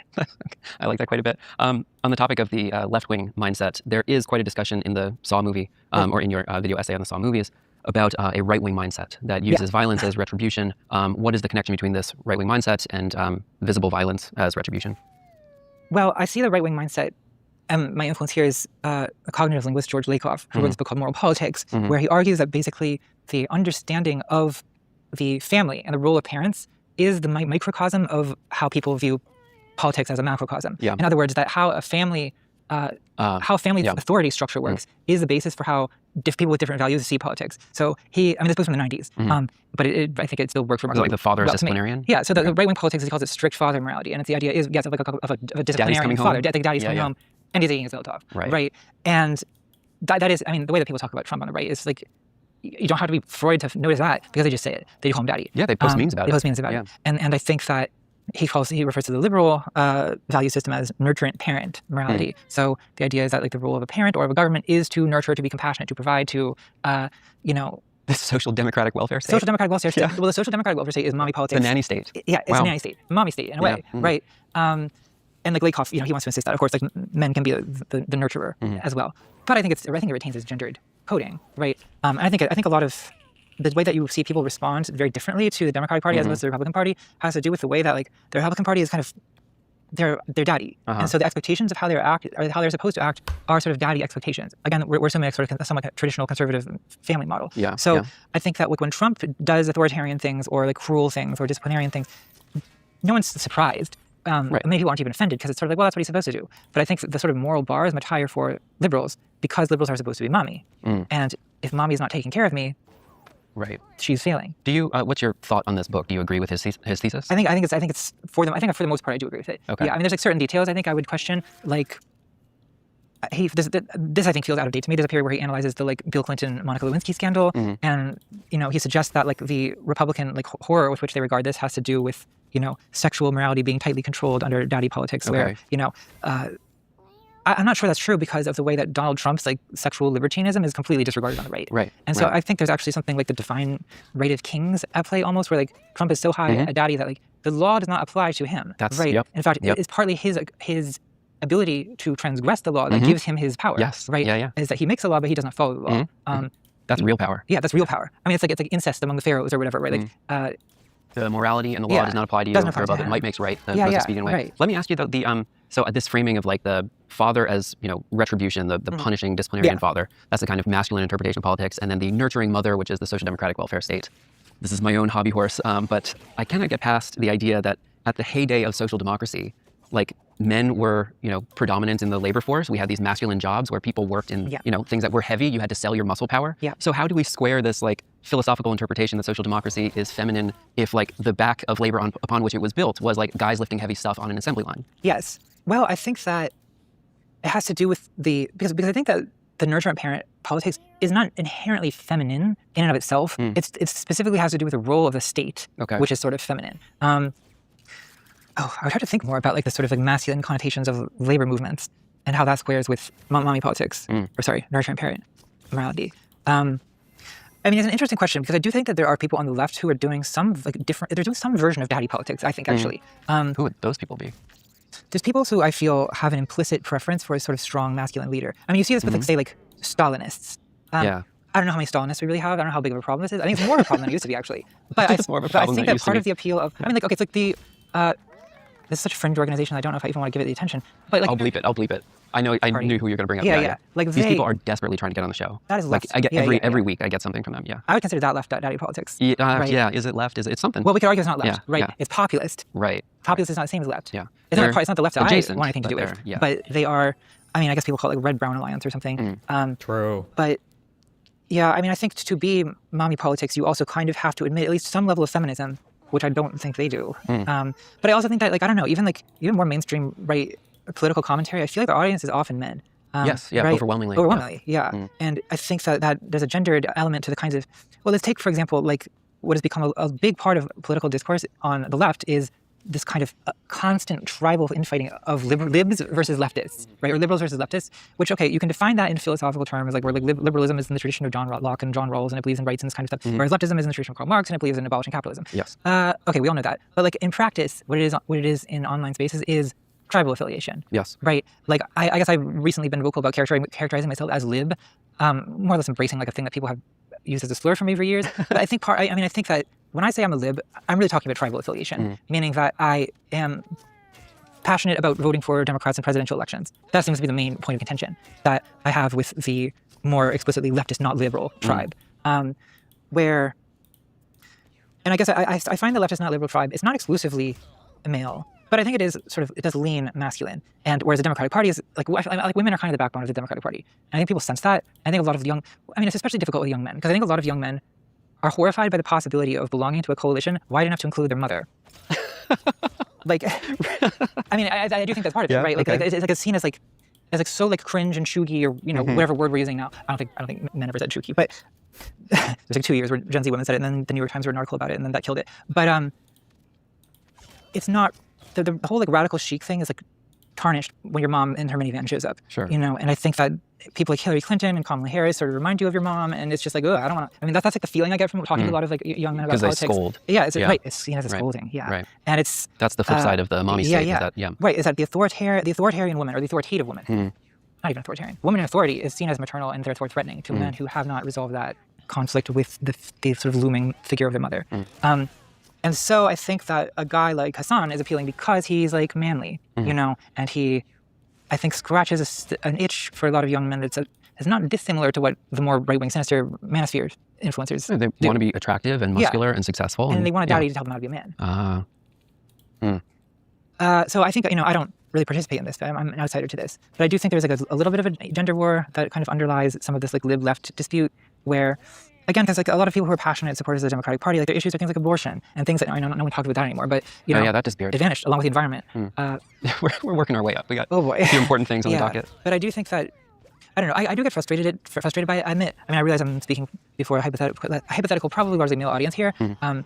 Probably like 80% now. Probably 80%. Yeah. But like I don't disparage the idea that it's important to communicate to men, or that male loneliness, for example, is something important to consider, or that the Democratic Party even needs to consider how it attracts men, since it doesn't seem to struggle with attracting women. But I admit that, like, for whatever it's worth, for people listening, I do think that I get frustrated sometimes by, are women lonely? Like, I don't know. No one asked. No one cares. Like, I find that the idea that like men are the people who matter to be sort of like this like underlying insult that gets sort of tedious. I'm sure I'm not the only one who feels this way, but I feel like it's hard to voice that without making men feel threatened, since they already feel so intimidated by the kind of oppressive mommy Democratic Party. This is a little bit in the weeds, but I'm not going to recall the numbers off the top of my head, so people can fact check me in the comments if I'm wrong about this, but young men swing like 11 points towards the Republican Party in 2024. That spurs this whole like media arc of talking about the political sentiments of young men, how to influence them, the podcast election, all of this other stuff. I've got a ton of questions about that we'll get to in a moment. But if you look at the swing in the same age bracket, I forget exactly what it is, like 18 to 24 or something like that, young women swing like 6 or 7 points. So it's actually a pretty marginal difference. Yeah. And so my thought was that rather than construing, most importantly, you have the working class that swung towards the Republicans, and then you have young people that are being proletarianized at a faster rate than people who are older than them. And so the actual narrative, what the data indicates, is that the working class is voting for the right-wing nationalist parties. And then young people, particularly men, but also women, are shifting incrementally in that direction. And so the media narrative around winning the hearts and minds of young men was a way to kind of like ignore the labor question, which is actually the fundamental driver of this anomaly. That's my own hobby horse to bring to this thing. But I think it's a fair question to ask, like, are young women lonely as well? There may be some statistics at which young men are more atomized. If you look at like dating app statistics and things like this, and 18 to 24 performing less well in the labor market and this kind of stuff. Yeah, and I think for men, like, any losses are intensified by the kind of decades-long sort of loss of gender power. Their previous position. Yeah, right. So there's a sense of having fallen further, and a sense of like having lost power and having lost, lost like women's dependence on them. I think adds an extra level of like sting, I think, to the kind of lowered economic status. Yeah. Let me take us down this path. I want to ask a few questions as we wrap up this discussion about your recent video. I think these are thematically related. But the rise of Trump, this kind of end of a broad arc of social progressivism, this right-wing mindset that you talk about in the video, one of the things that has come up on the show, conversations with different people, is generally what percentage of society has this right-wing mindset? Kyle Kalinske will tell me that 30% of society is fascist. What is your estimation? How many people in our society have this right-wing mindset? Well, I think that on the edges, there's a little bit of a kind of gradient. I would agree with 30% as like Really? Maybe 25% are like dyed in the wool, like unreachable levels of right-wing mindset. I'm like 10 to 15. Okay. But I've heard people say 50. Yeah. I mean, I think there's maybe like 20 or 30% of people who kind of are swayable in one direction or the other. Because I mean, so if we use my oversimplification of mommy politics and daddy politics, well, most people I think do believe in both to some extent, right? I mean, even in right-wing daddy politics, it's not that there's no room for a parent to be nurturing. Often that's sort of disproportionately viewed as the woman's role. Right. Whereas the father's role might be more disciplining and protecting. And then it's not that like mommy politics doesn't think that protecting and disciplining have their place as well. So I think that to suggest that this is a complete binary, that people either believe one or the other, that's wrong, right? But I think that the further right you go, the more you go into the idea of like the main thing that they want out of a government is to project strength and power and discipline and tough love, right? Let's say, as opposed to no participation trophies. Yeah, no participation trophies. Whereas, like, I think the issues that people tend to go to the left or to the Democratic Party for, things like healthcare was Obama's big issue, for example, which is it's kind of a mommy. You think the term lonely, when referring to the male-female loneliness epidemic, is oversimplifying and kind of driving the bifurcation of those opinions? Because there could be a thirst epidemic where women are in the ocean and men are in the desert, and just referring to it as thirst morally loads it based on which side we're focusing on at the moment. I mean, it's just fuck all that conversation. Fuck every political conversation. It's just people, talking about gender roles is complicated, and there's just a lot that goes into it, and it's a conversation that's, I think, beyond a lot of people. I just saw some guy in chat earlier. I didn't even comment on it. I don't know where it was, but, where was it? A generic fool guy says, no offense, but most women, almost all I've ever known, can get attention anytime they want to. Meanwhile, many men I know / knew can't even get it, or can't even if they try. Like, that, I would say that this is like half of men probably think stuff like this without realizing that, like, getting attention from somebody because they want to fuck you doesn't mean anything when you've gotten that attention from every single guy since you were aged 9. Like, it's not like this is like a thing that makes you feel good. Like, it's a retarded point to bring up. But I mean, like, people just, it's just fuck all the gender stuff. We need to go back to enslaving women, or men can be enslaved. We can live in that world. Issue in terms of it being like about nurturing and sort of a soft type of protecting. This is such an autistic response. That may be a political mistake. It should be about cost savings and government efficiency rather than nurturing. I think that may have been an error on their part. But okay, let me ask you this. So let's say like 30% of society is right-wing, 30% is left-wing, there's 30% in the middle, right? Roughly thirds, right? Yeah. And what that kind of means is that the people in that block, like say the MAGA fanatics, for example, or the internet communists, they are unpersuadable. Like they can't be reached by messaging. And so what we're fighting over is this like 1/3 in the middle. I feel like debating the margins on that, the question underneath, there's a risk of naturalizing the political. What about women seeing hundreds of men match with them on dating apps? That's probably an ego boost. No, it's not. Leanings and affiliations of people now, whereas compared to the heyday of social democracy in the 1970s, should we also assume that 30% of people were fascist? Because there is like an arc of historical progression and development here, right? There was a kind of rule-based order at one point in global history. The end of history, the kind of prevailing of liberal democracy, at which people would be accountable to this international system of rules. The subtext of what we're talking about and Trump's divine right of kings, like all of this stuff is like, we are now in this period where might makes right. Like Israel's the most pronounced example of this. There's nothing that holds people accountable. And so retribution and kind of the underlying theme of this video, I think is also like Locke and all the people you mentioned before, like their philosophy is kind of unraveling under just like the brutal, like a kind of like Hobbesian application of strength and military might, like rule by the sword, right? He has some kind of quote of like, society can only administer these rules such that it can enforce by the sword. And that's what we're seeing. Like there are basically no more rules that govern this stuff. It is just, might makes right. And should we assume that the constituency that elected this guy, were they always in existence previously? Is this something that came into existence, right? In the 50-year arc of, if we're trying to get back to the 1970s political economy, were those people already fascist, or were they made fascist by the development of neoliberalism? Well, I think that the kind of authoritarian might makes right, I mean, that has become almost like a caricature of itself at this point with, Donald Trump insisting that we're going to war to take their oil and so on. Like things that like, far left critics of the Bush administration would have said that that's what he was doing. But no one in the Bush administration ever would have said, we're going to Iraq to take their oil, right? Like as if this is like piracy, like basically plundering. Yeah, we were doing it for democracy. That's what they had to say. These were these ideals. Yeah. I mean, I think that, going back to the 70s, going back to the Cold War, when I think we got a new Cold War. Well, yeah. But like the right at the time, I think did sort of have this kind of macho stance about the Soviet Union. But domestically, they were still more, they were much less authoritarian domestically, right? Or there was still a sense of like, I think Lakoff even suggests that during the Cold War, you often got like, there's this period where you had further right presidents and further left Congress, as if like almost like the executive was daddy and the legislative was mommy. Okay. And I just think that that tendency of the need to like project constant like strength and power and discipline and menace, I feel that used to have a more specific target that was outside the country. I mean, it was, in Vietnam or in Russia or in, you know. So like that is not necessarily new, right? Is China a sufficient enemy to have now that coalition could come back into existence? China is certainly an enemy now, but I do think that one reason for I do think that one reason for the extent of like enemy within kind of fascist scapegoating and punishing, I think that probably is in some part the result of like the average person's experience of sort of economic loss.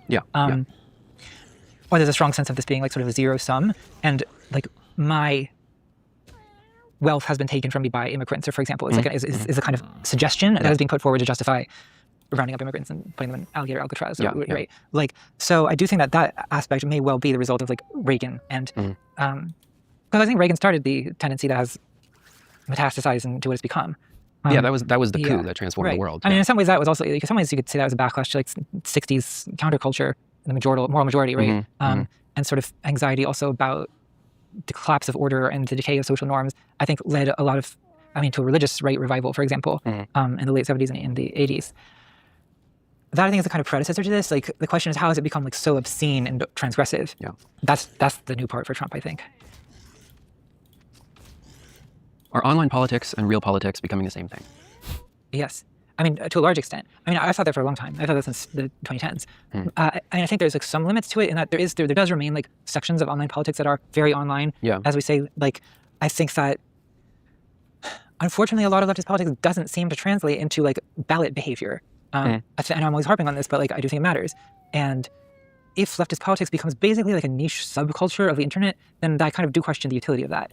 Unless it's so like entertaining or intellectually rewarding in its own right that it justifies itself, which maybe it sometimes does.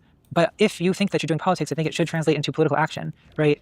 But I do think that it's pretty hard to deny at this point that political commentary that happens online needs to be taken extremely seriously, right? I mean, this does seem to be the main way people get information. It's a big deal. It's not maybe to just run like the kind of counter argument on the political hipsterdom of the left. Speaking of hipsters, I was thinking about MGMT, for example, of like a band that basically got through in this early period of social media that was like hipster culture, but now it's in like car commercials. I hear it in the grocery store. Is there some type of, just to check our work here, is there some type of left-wing subculture that could be, birthed in the gutter of the internet that actually does have a scalable narrative that could reach the 77 million people we need to convince in a national election? I think so. I think probably. It's possible. Yeah, I mean, I think the people who were there in the original scene would, of course, reject what it became, but so what? Right. Like, we don't need them anymore. We got everybody else. Correct. Right. And I mean, I think that is what success would look like. I think people who have the hipster mindset are allergic to success. They don't want it. But in spite of that, they could still be useful. Right. If they're able to generate ideas and discourses that are infectious in that way. If people actually want them. On the topic of gaming that we touched on before, were you involved in like internet spaces? I think of the casual racism in World of Warcraft, where like people would say offensive things in Baron's chat, for example. Did you see those things growing up? Were you familiar with those cultures, and what set off the alarm bells versus what was like a dismissible part of the attention dynamics in a message board thread, for example? Yeah, I mean, I was never like a huge so all this stuff I kind of experienced in a very like peripheral way. My brothers were big, World of Warcraft players, so I saw it from that.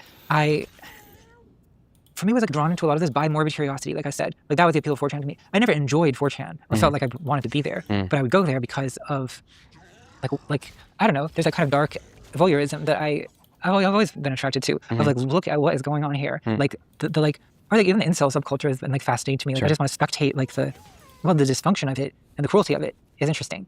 And also just like, I just kind of love bizarre language. Like especially the weird ways that like looksmaxers talk, for example. I just like am entranced by this. Like the weird vocabularies is like poetry, deranged poetry. So I feel like I like curate that. Like negative cancel tilt, this kind of thing? Yeah. Negative cancel tilt. Just the fixations. That's like, I just think I love that. I mean, I don't love it. They should stop. But while they're doing it, I'm going to at least allow myself to like be entertained by it. Yeah.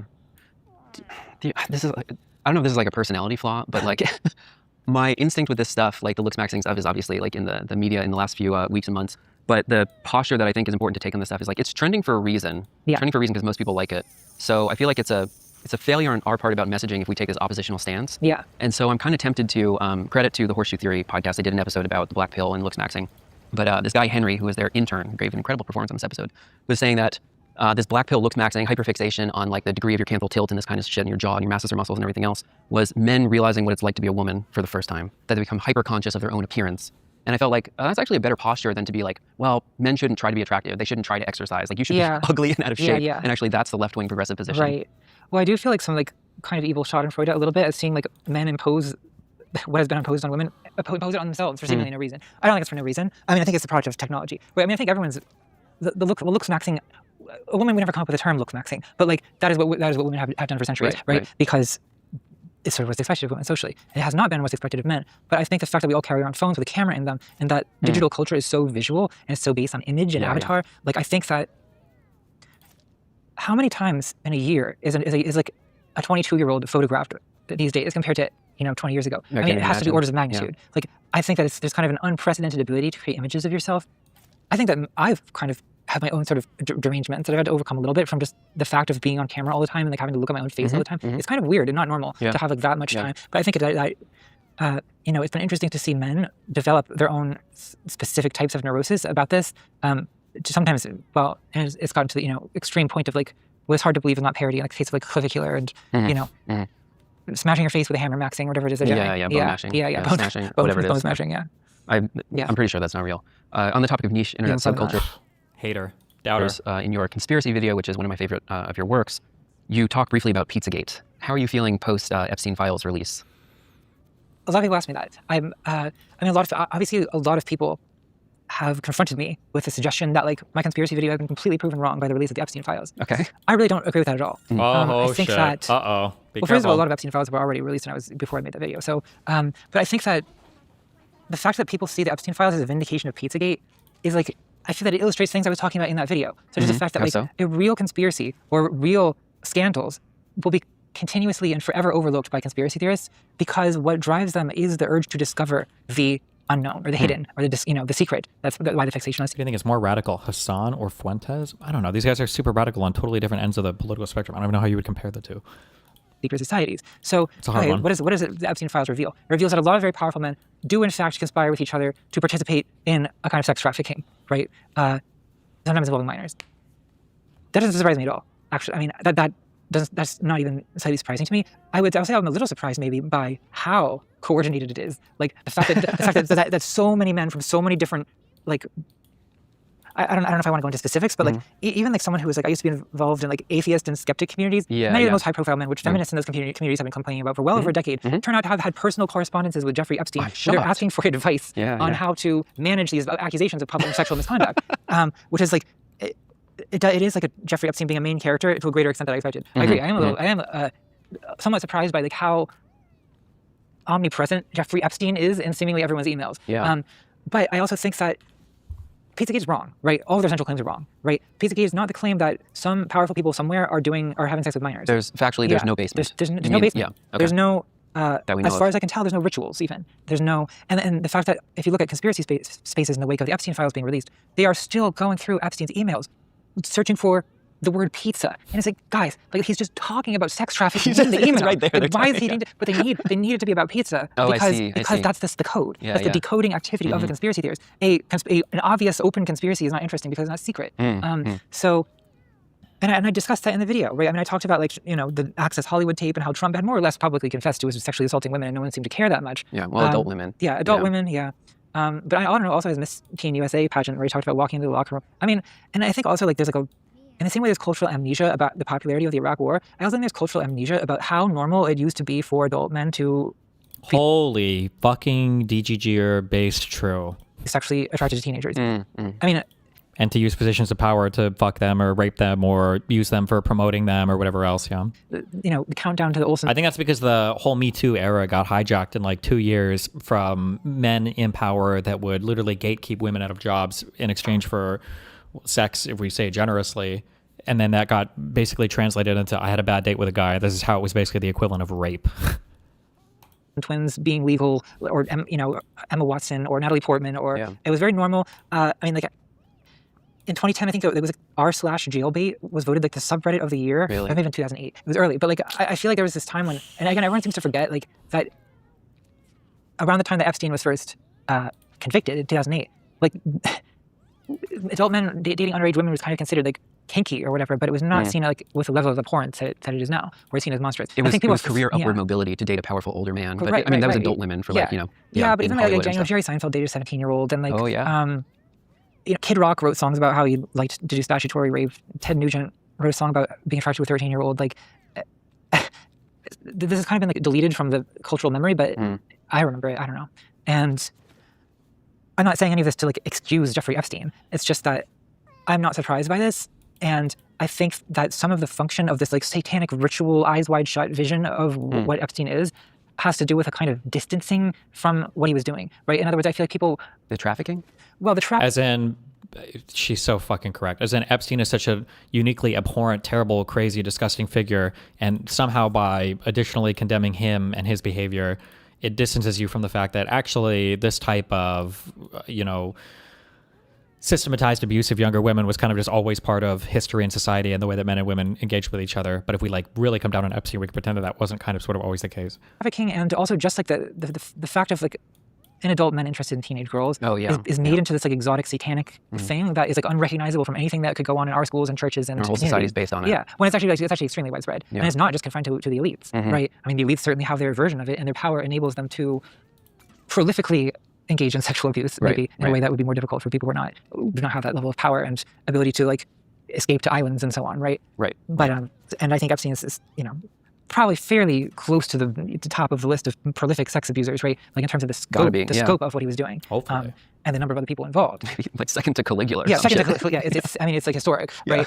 But he's on the ladder for a little bit of a tangent. But do you remember in the atheist community in like, this was probably 2011 or something, there was a precursor to Gamergate. Elevator Gate. What was it? Elevator Gate. Elevator Gate, yeah. Was it Dawkins in an elevator with another woman who was speaking at the conference? It was Rebecca Watson was the woman. Oh my God. Oh, is this the USB dongle joke? Oh my God, this was so fucking stupid if that's what they're talking about. Oh my God. Okay. And she posted this vlog after an atheist conference in which she described having been approached by a man. Wait, nope, never mind, different thing. Who...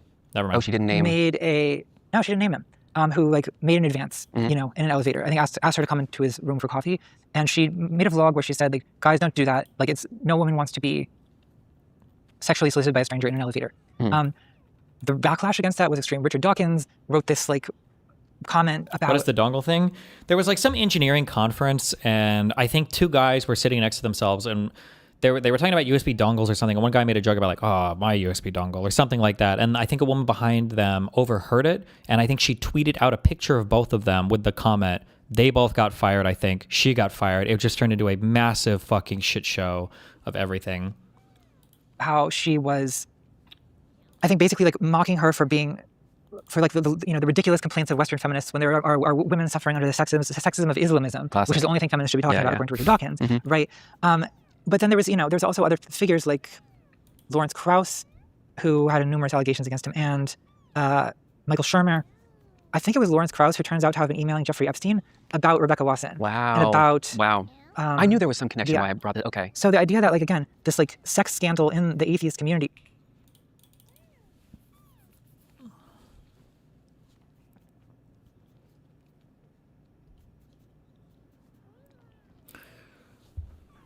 Earlier this week at the PyCon conference, the largest annual gathering for developers using the open source Python programming language, a woman named Adria Richards overheard a joke between two men sitting behind her during a crowded presentation. Richards was offended and took a picture of the two men who were making jokes. She tweeted, "Not cool, jokes about forking repos in a sexual way and big dongles right behind me, #PyCon." She also attached a photo of the two people making the jokes. Richards worked for SendGrid, an email delivery company, as a developer evangelist. She had 10,000 Twitter followers. Because there are so few women in tech, accusations of sexist jokes can be damaging. Her tweet led to one of the people in the photo losing his job. Internet communities, Hacker News, Reddit, and even Anonymous all became involved in the situation, which resulted in an online discussion addressing the tension between the freewheeling boys will be boys atmosphere that has traditionally existed in technology and a modern politically correct atmosphere. For those of you who never heard these terms, blah, blah, blah. I'm pretty sure all three of these people ended up getting... Oh, was it just one of the guys? Or because I see here... in a statement, SendGrid said effective immediately, SendGrid has terminated the employment of Adria Richards. While we generally are sensitive and confidential with respect to employee matters, the situation has taken on a public nature. Did the one guy not get fired? Is he the only one who survived it? Like that the men involved in this, who were seen as like, you know, they were widely admired. Yeah, this was like over a decade ago, I think, yeah. And at the time, it was largely the feminists who were viewed as like these unreasonable nags, like ruining all the fun. But meanwhile, these men were in court having correspondences with Jeffrey Epstein about how to damage control their sexual misconduct accusations. That's the closest thing to like patriarchy being a conspiracy I've ever seen, right? Because in general, I discourage a conspiratorial view of these things. Like patriarchy is not a boardroom of men who conspire against women. It's like a system of structures, right? But there's also a little bit of minor conspiracy. I mean, you've probably got an email thread of men coordinating against women. Yeah. So there's a little bit of there's a little bit of conspiring Davos going exists, on like as well. there's Right. There's not zero conspiring. Like, to be clear. Do you similarly think of this as like the kind of early historical example of that libertarian to alt-right pipeline that later became the subject of so much conversation, that the kind of atheist skeptic libertarian sphere was very close at one point? I was very involved in this. I do know. That's what I'm trying to bring up. I mean, I was 20 years old, so I was I was not a leader of this, but I was a follower. Yeah. You would attend meetings and things like this? I did. I went to a few like atheist or skeptic meetups. Wow. What was the feeling on the ground there? It was mixed. Like, there was always these kind of underlying tensions where, I mean, there were people who were attracted to atheism for a lot of reasons. Like, I think it retroactively got stereotyped as like fedora wearing Reddit incels or something. And there was that, but it was a more diverse community than people remember. There were women there. There were people who were ex-Muslim apostates who. Kyle Klinsky was part of it. He's very left. Yeah. Right. I mean, it was, but there was also often a time. In a sudden move, the Secretary of the Navy, John C. Phelan, is departing his role effective immediately.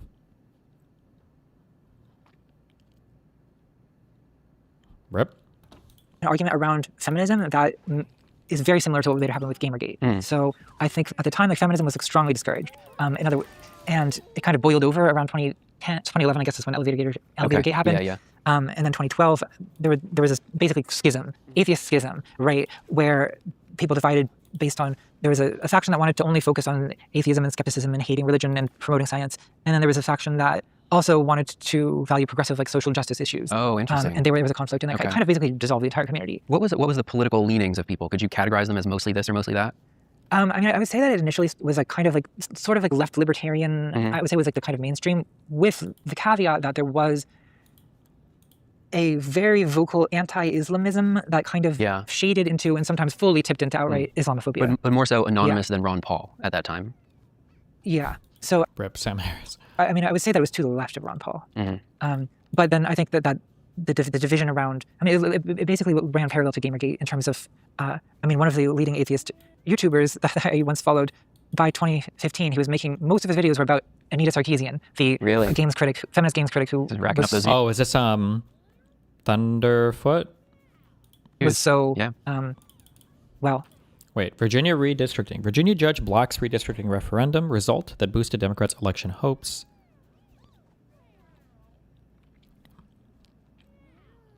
They're going to fight the order issued by Judge Jack Hurley. Yeah, that's going to be... I think they were planning that they were going to have to fight that in court, right? The target of so much obsessive vitriol during Gamergate, right? So I think that, and then this is where like Bannon and Milo Yiannopoulos came in, and they realized this is a politically useful energy. Yeah.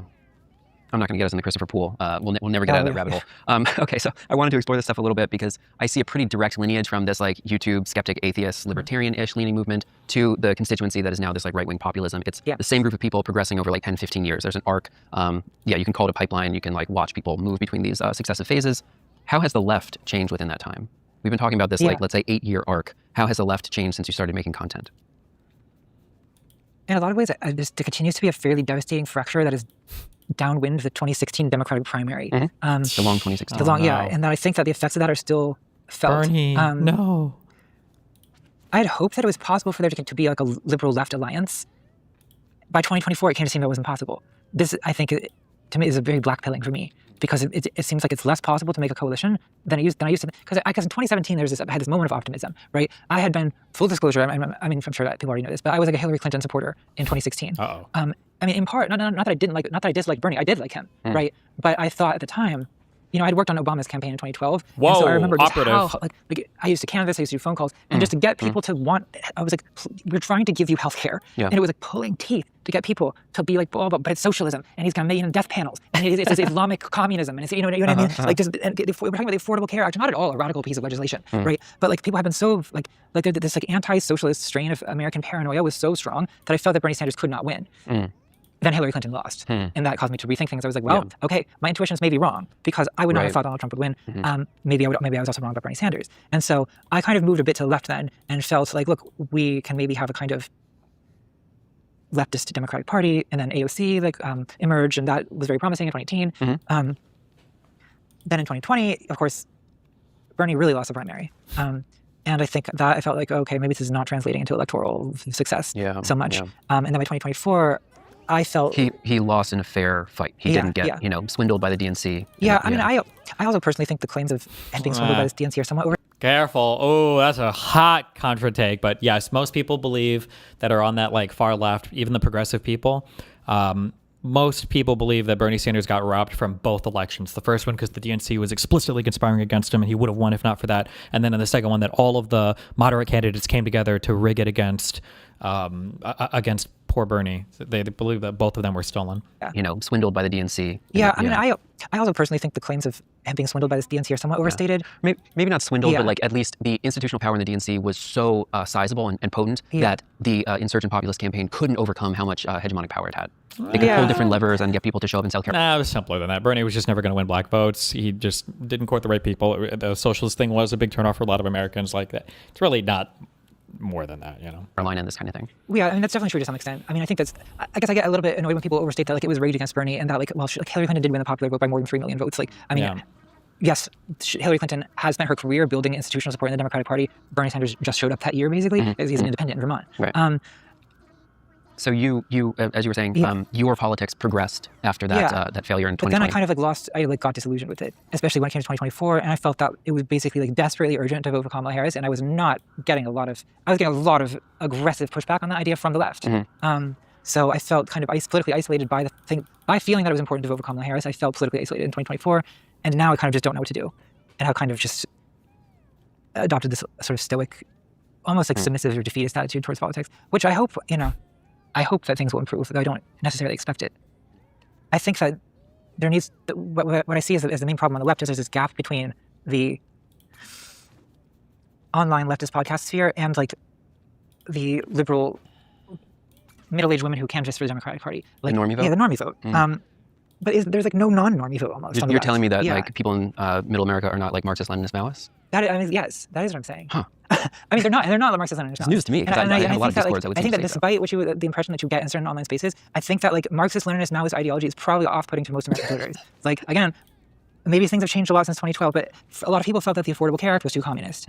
So, I mean, maybe that's different now. I think it might be. I think it might be. But it's also, I mean, Medicare for All is kind of old news to people now, so we'll see what develops. I wanted to bring this up, though, as referencing in an interview with Riley Grace Rochon, you were talking about a Discord server that you used to run at some point where there was a big factional split that opened up where the conversation was about whether it was racist to be a Marxist-Leninist Maoist, and you were like, okay, I'm just turning this thing off. So what portion of the kind of left-wing audience that you acquired within that time kind of caused you to progress in your political views as well? Do you mean did the audience kind of lead me to? When you see how your work is reflected by the actual audience and you think that, actually, this is not what I was trying to advance, that changes your views and you have to kind of recalibrate. Well, I have been often surprised by how many people become like communists after watching my videos. Because I'm not and have never been a communist. And I don't think that I'm arguing for communism. But and yet, what kind of communist? Well, a variety of kinds. But the thing is, like, I've never really considered myself to be on the radical left in terms of the fact that I'm not I mean, what am I? I'm like a social democrat. Like I'm on the left wing of the Democratic Party. Let's put it that way. Right. So like my favorite politicians are people like AOC, like Mamdani. Like this is where my political allegiance is. Okay. I don't really.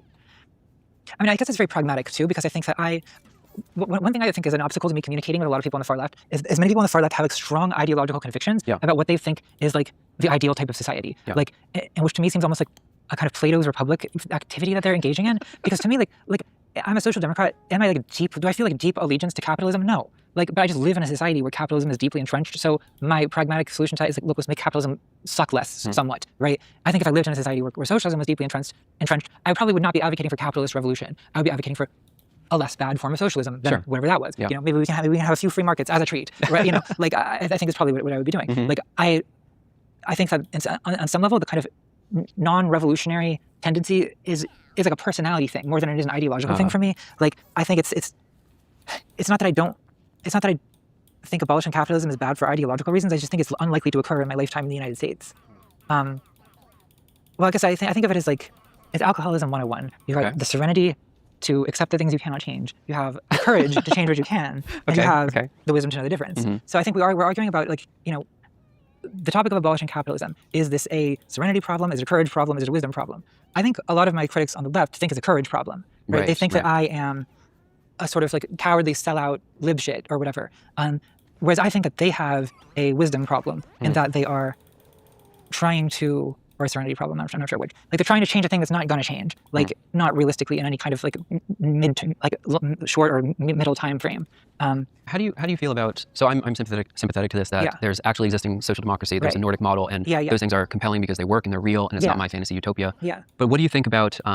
Clearly the aspirations of the people who achieve the Nordic model were pointing beyond that. So when is it useful for us to have like maybe less practical politics as a North Star by which we can, incrementally judge our progress towards the society we'd like to see? Well, some level of that is undoubtedly useful. Like, I do think that people feel my temperamental aversion to utopian thinking is not, is probably not the majority viewpoint. I think a lot of people like the idea of having a very a North Star to follow, something very hopeful and beautiful to imagine as a future.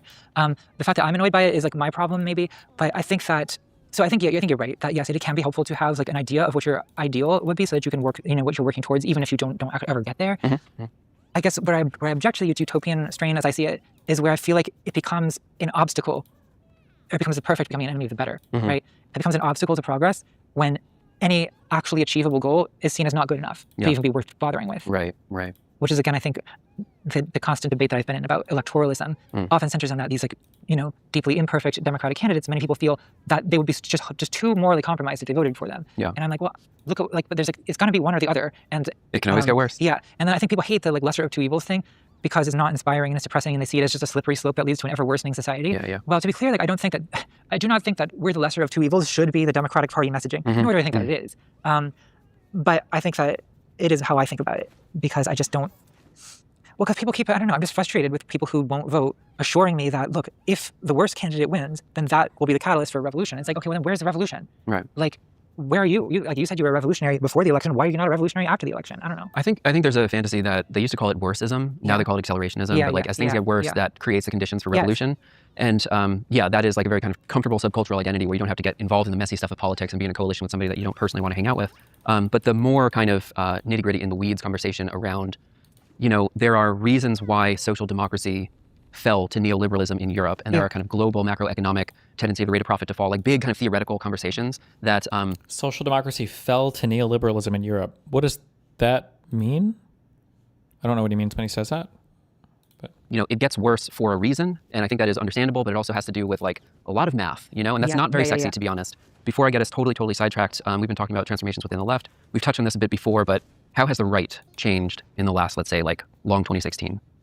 Well, they've really changed. I think that there was initial resistance to Trump and the Republican Party. So if you think about Mitt Romney as a Republican candidate, the Republican Party is an unrecognizable organization compared to what it was, right? I think that I do think that Trump kind of harnessed these energies that were always part of or at least for 50 plus years have been part of the right wing. Fall just of the kind of wall in Germany of right wing politics. Social democracy was the USSR or what? I don't know. In there. Yeah, it's been in there, but there's been. Or maybe they're talking about Margaret Thatcher tier stuff, maybe, I guess. Or and a kind of need to mitigate the roughest edges of it. So I always think about this moment in the 2008 presidential election where some woman at a rally, stands up with a microphone, asks John McCain, isn't Obama an Arab? Oh, I remember this. Yeah. And McCain says, no, ma'am. He's a good family man. Right. Which is a bit of an awkward response. That's incredible. But I think his heart was in the right place. Right. But I think that that woman now, she can just say that. You can just say that now on the Republican Party. But totally. And so I think that part of why people on the right like Trump so much is that I see him as his obscenity and his kind of vulgarity and sadism is experienced by his followers as liberation. It's a liberation of aggressive impulses that they are tired of having to repress. Yeah. In other words, so they view leftist or they view liberal politeness, political correctness, as I see it, wokeness, as this basically phony pretend thing that is this tedious, insincere form of politeness that's thrust upon them and that they resent. Yeah. Right? It's nagging, it's scolding. It's this, and they sort of don't believe that anyone really believes it. And so Trump is saying what we're all thinking, and that permission to just be openly sadistic is a massive relief to them, I think. Yeah. And I think that's part of why they sort of voted to Trump. And there's an interesting paradox with the strict daddy thing, because this is again where I think Lakoff maybe didn't see this coming in the 90s. Is Trump is because of how obscene he is and how transgressive he is in terms of his own personal morality, which basically doesn't exist as far as I can tell. Yeah. People see that as real because they see decorum and politeness and decency and trying not to be racist and things like that. They see all that as fundamentally fake because we're all sadists, right? And we all hate minorities according to their... They think it was never real. Yeah, it was never real. So Trump has just said it like it is and given us all permission to finally say the things that we've been thinking. The unspeakable truth. Yeah. So I mean, I think that tendency has snowballed into a right where they're now basically, I mean, people call it like the based ritual or vice signaling, where like people on the right are basically competing with each other to be as sadistic and offensive as possible to establish their like anti-politically correct cred. Yeah. So you'll do this better than I will. I'm going to try and set up a few things here.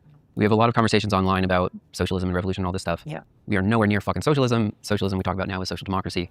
The thing that is in crisis is liberalism. Yeah. This is a contentious idea. I still believe in teleology that there's this linear sequential progression. Liberalism is now, its very canon is being threatened. You brought up Locke before. There's Rousseau, there's Hobbes. There's kind of different arguments about how this whole thing works. And the new right, what we used to call it before that was the Dark Enlightenment. Yeah. And the position that we find ourselves in now is that the online socialist movement has become so untethered to its roots and its philosophical argumentation that it is literally not able to refute these anti-Enlightenment ideas. And so we come back to, okay, just might is right, and that's all that there was. Yeah. The kind of deeper problem underneath it, so I'm kind of showing my cards here on the podcast. I do not have this figured out. But in advance of sitting down with Francis Fukuyama, I went back, I took that very seriously, and I reread all of his stuff. I reread Locke and Hobbes and Rousseau. And it does really seem I read every like single book before I the degree to which we believed that Enlightenment institutions could set up rules and norms by which people would have to abide, that was backed up by the monopoly on violence that was held by the state. Yes. And now those Enlightenment institutions have become so corrupt that the legitimation of the public, they no longer believe in these institutions. And so you get someone to come along who's just like, all right, might makes right and it's always been that way. So the question that is really uncomfortable for people on the left is to what degree, in this kind of like Hobbes framing of justice is enforced by the public sword, that to what degree do we need to have this kind of might to even enforce those Enlightenment values under which we could have equality? Yeah. And that is so existentially fucking uncomfortable that people would rather create a like fictional communist identity as like a cat character than engage in that conversation and have to deal with like the arc of global development in post-1989. So how do we even begin to approach this and tackle these kind of dark Enlightenment, anti-Enlightenment ideologies? What do we have in our toolkit to push back against these things? Well, the might makes right things thing that I definitely struggle with, because I do think that, I don't think it's more of a crisis for liberals even than it is for like the people who are on the like Marxist left. Because Marx has always been kind of, there's an element of might makes right in that too, right? Marxist-Leninists. Yeah, because they're completely against it. They're like liberal morality, which is even hypocritical. And it is a little bit hypocritical, I mean, inevitably, because therere's a level in which might does kind of, well, this is the subtext of a lot of your video. Yeah, might is like the grounds of the possibility of right, to say it in some like really convoluted, like leftist sounding way. But like, you know, I think that something like human rights are possible because the people who have monopoly in violence insist on human rights. Because they have the nukes. Yeah, exactly. It's descriptive, not prescriptive. It just tells you how things are, not how they should be, right? The whole world order is upheld basically by a bunch of countries pointing nuclear weapons at each other. The whole political world map is drawn in blood. Like, you know, like, no one wants to think about this. I don't want to think about it because it's like, it does like challenge your self-conception as someone who doesn't believe in violence. I think you do have to realize that you sort of do believe in violence. You just like, you have to decide what kind of violence you believe in. And I think that there's forms of violence that reduce other forms of violence, right? So it's about, I think the honest view is to talk about what types of violence those are. I mean, I think the existence of a state depends on some level of violence, right? Yes. So most of us, I would say, believe in the existence of some kind of state. So we believe in some kind of violence that maintains that order. What I like about democracy, there's a lot of things I hate about democracy. I feel like I've been encountering a lot of those lately, but I still do like democracy. And one thing I like about it is that it provides a means to change society that doesn't involve like a massive amount of bloodshed. It avoids violence. Yeah. And I mean, even though it is still upheld by, you know, the order is maintained by police and on the inside and the army on the outside. Sweden has police too. Yeah, everyone has police. Like, I think that it's the less violent way of conducting things, right? And for a time, it was possible to change the direction of American government anyway, or many liberal democratic governments, without outright like civil war, right? And now it seems like maybe that's going to get harder if things continue going the way they are. I dread that. Should the left abandon the Enlightenment?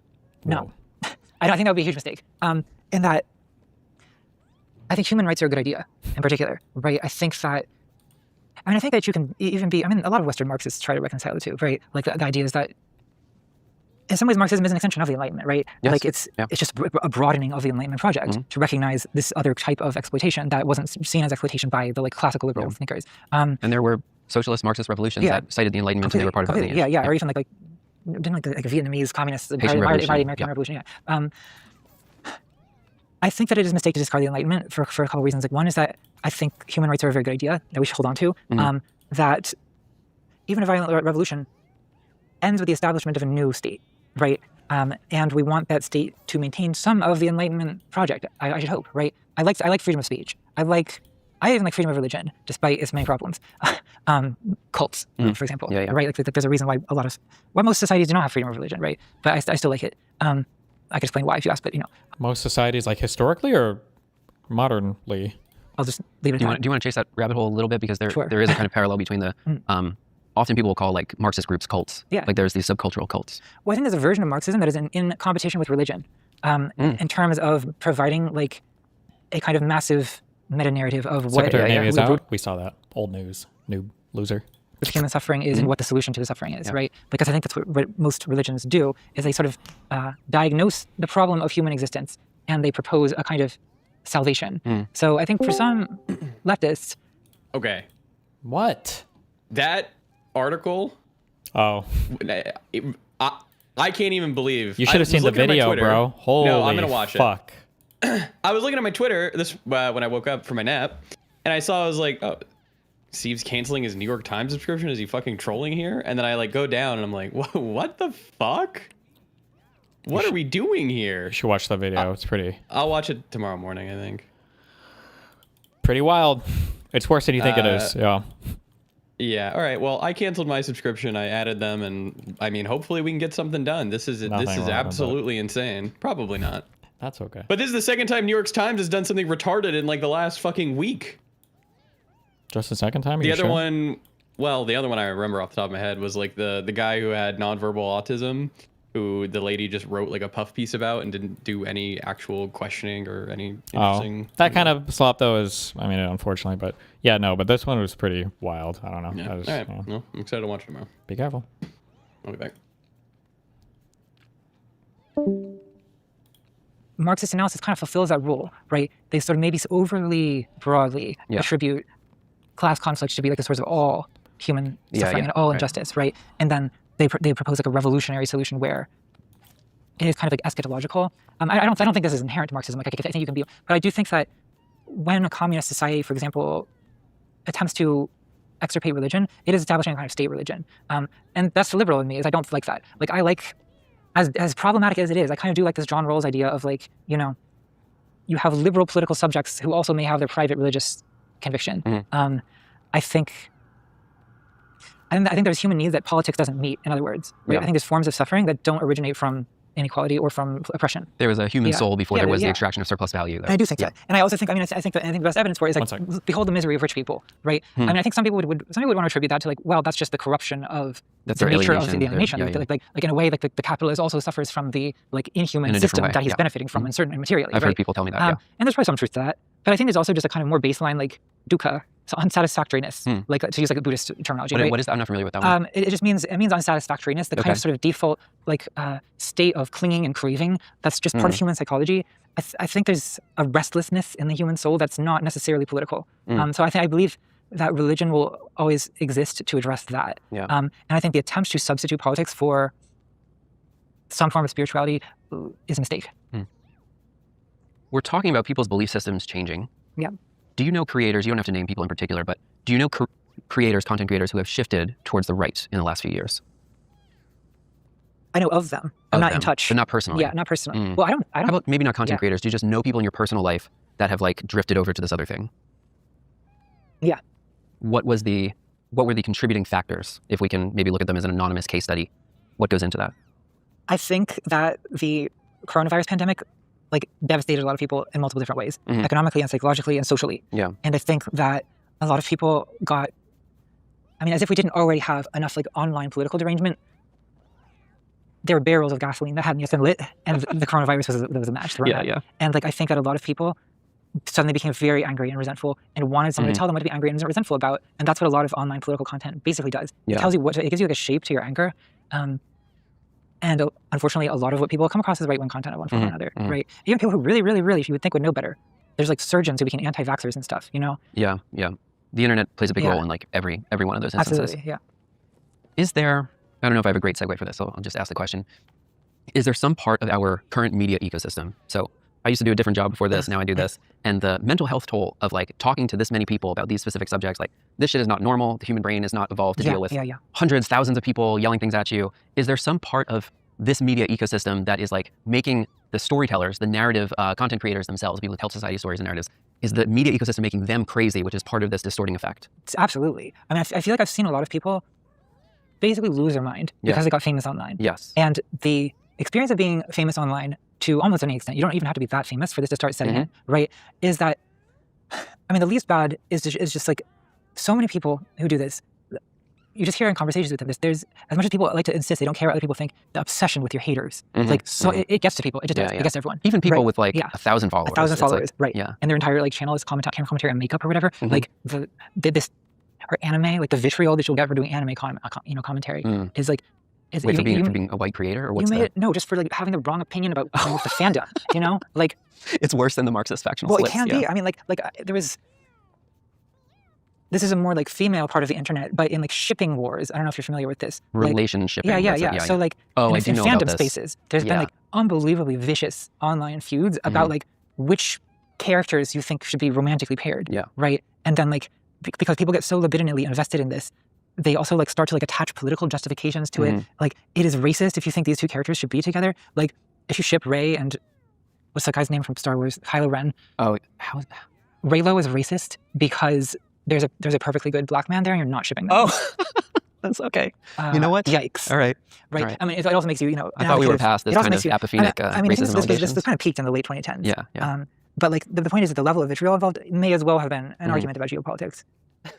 But yeah, like, I mean, well, so like J.K. Rowling, to take an example, right, is someone who like is like smart on some level and is capable of being better than this, but she said something stupid on the internet, got extremely harshly criticized, doubled down, tripled down, quadrupled down, quintupled down, based her entire personality around how she was surrounded by haters and losers, and then it's just like this madness that it completely takes over your brain, and like you become like a shell of what you once were, because your entire personality is now like rewired around like this constant sense of threat from this criticism that you're reading. Have you, Clark, who's a producer on the show, told me this, but they're recasting the entire Harry Potter movies because none of the previous cast wants to work with this crazy woman. Yeah. So they're locking these like 12-year-olds into lifelong contracts that no matter what she says on Twitter, they have to play these characters in perpetuity for the rest of their lives. It's incredible. And I mean, they're spending, I think, $100 million on every episode to like, basically start the IP over because none of the previous cast wants to work with her. It's fucking extraordinary. Yeah, that is an astonishing waste of money. That's, Wow. Speaking of having a big platform, how do you consider the responsibilities that come with your platform? Do you have a sense of the age bracket of your viewership and gender breakdown, some of the things we talked about before? Yeah, it's difficult to transition from being the underdog to someone that people perceive as like an established big name. I think every creator who gets to the point where anyone thinks of them as an established big name struggles with that, because in a lot of ways it gets, I mean, you're lucky, you are, but it also gets harder, and people's expectations really increase. So, you know, it takes a long time to get used to just like posting whatever your thoughts are today, because that's just a person on the internet doing that. To someone who people view as an influencer, who has a platform and responsibility to use it. I've been doing this long enough, I feel like I've adapted. And as far as my audience, I'm very glad that my audience is mostly people who, it's not teenagers, which I would not like if my audience was teenagers. I think I would feel a much higher degree of like responsibility, or like the need to like, you know, be a good influence and so on. I prefer to communicate to an adult audience because I think it, in a way, I'm always trying to like lower the moral bar for myself a little bit, because, well, high expectations are a burden. It's less fun to need to, you know what I mean? But I think that, I mean, what is my audience? It's mostly like age 20. It's mostly age 25 to 40. I think it's like, because it drifted upwards as you've progressed. It's gotten a bit older as I have. Yeah. So it's people who learned about you early on and stayed with it. I mean, I definitely do have like a significant, you know, younger audience as well. And then as far as you mentioned the gender split, I initially had a much more male audience. I think it like initially was like 70% male. It's now pretty close to 50, usually skewing slightly male. Oh wow! Really? Yeah. I'm sure you know this. That's like very anomalous for political content. Yeah. Political content, but you're also like talking about movies, so there's maybe a genre bleed. I think there was one. I think there was like 1 or 2 months where for the first time ever I had more female audience than male. Unheard of. It was because I made a video about Twilight. Yeah. But like, or it was a video about feminine sexuality really, but it was called Twilight, and I think it was a video that I made with a female audience in mind. But yeah, I think that, you know, then I made a video about conspiracy theories and a video about horror movies, so it's skewing male again. But yeah, I do think my audience... Did you do that on purpose also? You picked like the girl movie and the boy movie back to back? A little bit. Exactly I mean, a little bit. I do think that like, well, they're both movies that were highly controversial in the 2000s and widely hated, and movies which at the time I hated both of them. And then like kind of like reassessed as an adult and was like, was this really a good use of energy hating this thing, right? And like wanted to understand this thing that I used to hate, right? And so I think that, yeah, I do think the Saw video, it is in a way the kind of like evil brother of the Twilight video. To watch part 2 of this. I love this guy's random ad break shots. Sykkuno male manipulator fan edit. That's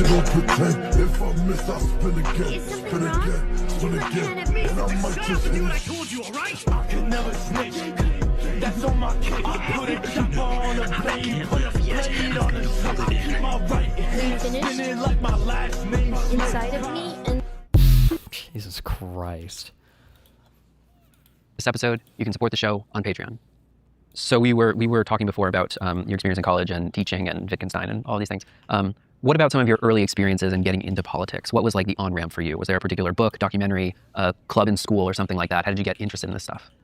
Well, as far as, I first got interested in politics in high school, I guess, in terms of being opposition to the Iraq War. Right, that was my first, semi-adult political issue that really grabbed me. I would say as far as getting involved in political philosophy, well, I sort of got into it when I was at music school. I was 19 years old. Okay. And getting into new atheist YouTube, kind of, I don't know. At the time I was very mesmerized by someone like Christopher Hitchens and his verbal fluency and his persuasiveness. And he somehow made, there's something sort of sexy about him in the way that he would make literacy and political commentary into this. He certainly seemed to enjoy the sound of his own voice, but that wasn't so did I. Right. But I think that then I kind of... Stream is cooked on YouTube, not sure about other platforms. Wait, what?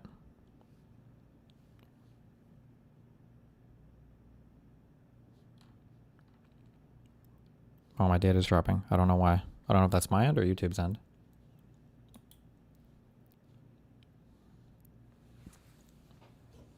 I came to view that as embarrassing. When I got a little more educated, I switched from music to psychology and philosophy. It's going up and down. Yeah, just like your mom. Got him.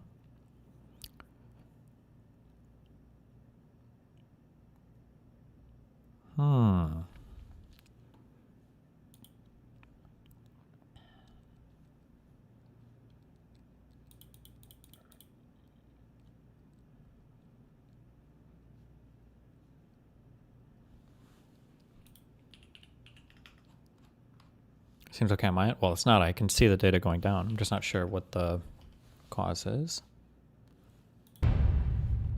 In Europe and in the United Kingdom where I'm from, the age of consent is 16. And I did sleep with a 16-year-old when I was 30. But when I was 30... Jesus. What? In Europe and in the United Kingdom where I'm from, the age of consent is 16. Wow, Eliminator, thank you for the 5 gifted subs.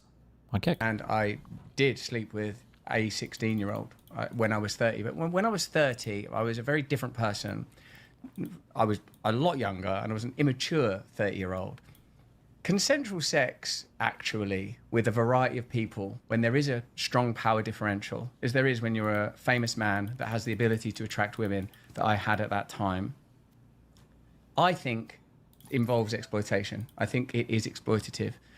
I recognize that my sexual conduct in the past was selfish and I did not apply enough consideration, barely any, I suppose, really, to how that sex was affecting other people.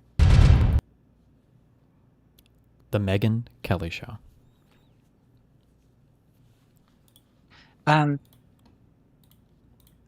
used to love, I still do actually, love Slavoj Žižek's, especially his, was it Pervert's Guide to Cinema? So good. I love that movie. Yeah, and that is a proto video essay. Yeah. It was directed by Sophie Fiennes, I think. Set design and everything. Yeah. That's an early video essay, early leftist video essay. In a way that those movies are read to before read to. I made a video homage to that piece also. Oh, really? I fucking absolutely love it. I used to show it in my class. So Žižek was I part of your those. onboarding? Absolutely. Yeah. Okay. And then I guess, as far as video essays are concerned, it was FilmTube that I feel really kind of got me to come movie reviews. Movie reviews, because that's where the best, I would say, skills of video essays originated. Right. And commentary on. And it must have been 2010 or something. There was this viral review of the Star Wars prequels by a channel called Red Letter Media. Okay. And it was this review that was it's done in character as this serial killer alcoholic who's reviewing the Star Wars prequels. And it was so much funnier and so much better organized than the vlog style of YouTubing I was used to at that time.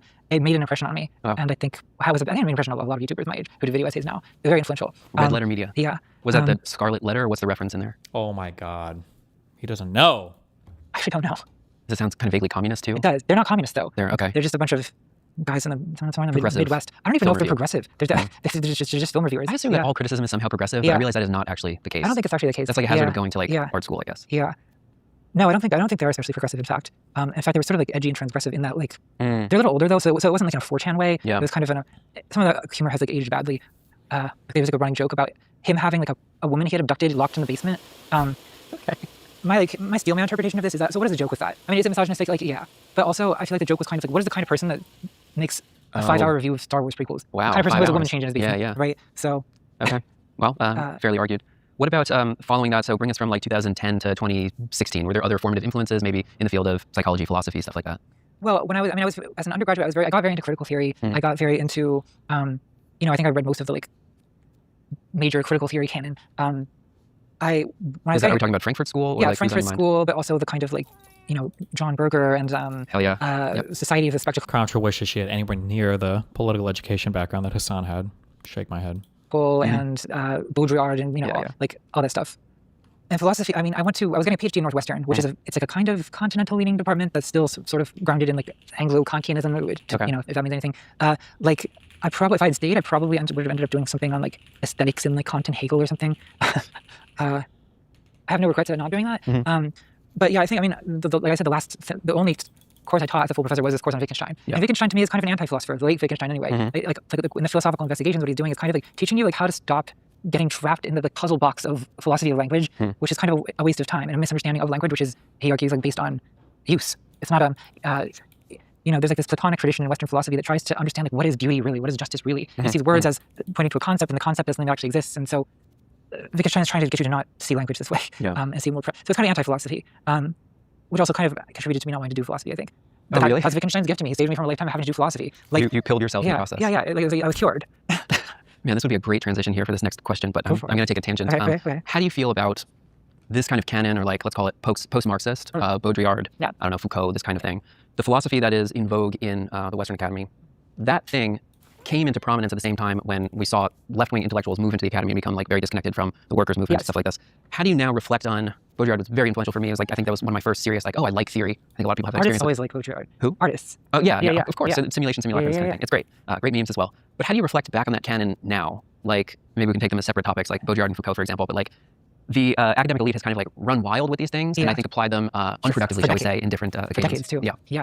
Well, I guess I've read a lot of Foucault. I've TA'd a class on Foucault. I guess I kind of look back on him as cringe. I guess because to me, I just can't. I can't like get rid of the association with like very serious undergraduates. Yeah. I mean, like in the video about Saw, I talk about how like the reform of the justice system, like all, in some ways the humanitarian angle on that reform is a little bit of a euphemism for like in some ways increasing ability to be more dominating or more controlling, right, through incarceration, through discipline, through. I could have mentioned Foucault. I kind of decided not to because I'm like, it's really another video essay that mentions discipline and punish. It was, like, it just felt a little bit video essay 101. Not that it's fine. Like, it's fine to be like I used to do that, but I think sometimes you just get tired of.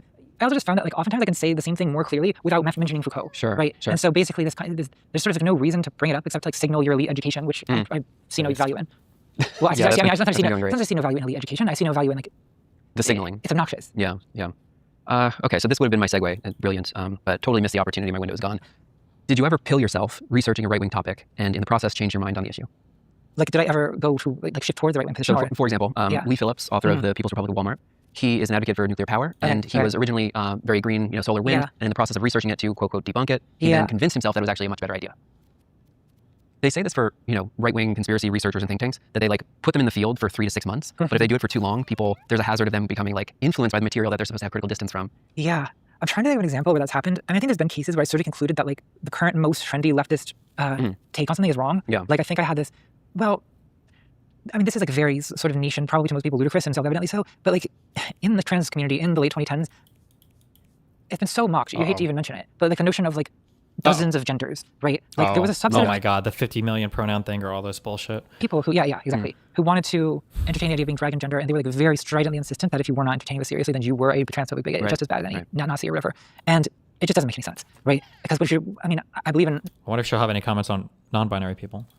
I believe in non-binary gender identity, but I think that what a lot of people were doing with the Mogai stuff is they had overextended the concept of gender to basically use it as an expressive vocabulary for basically any facet of personality.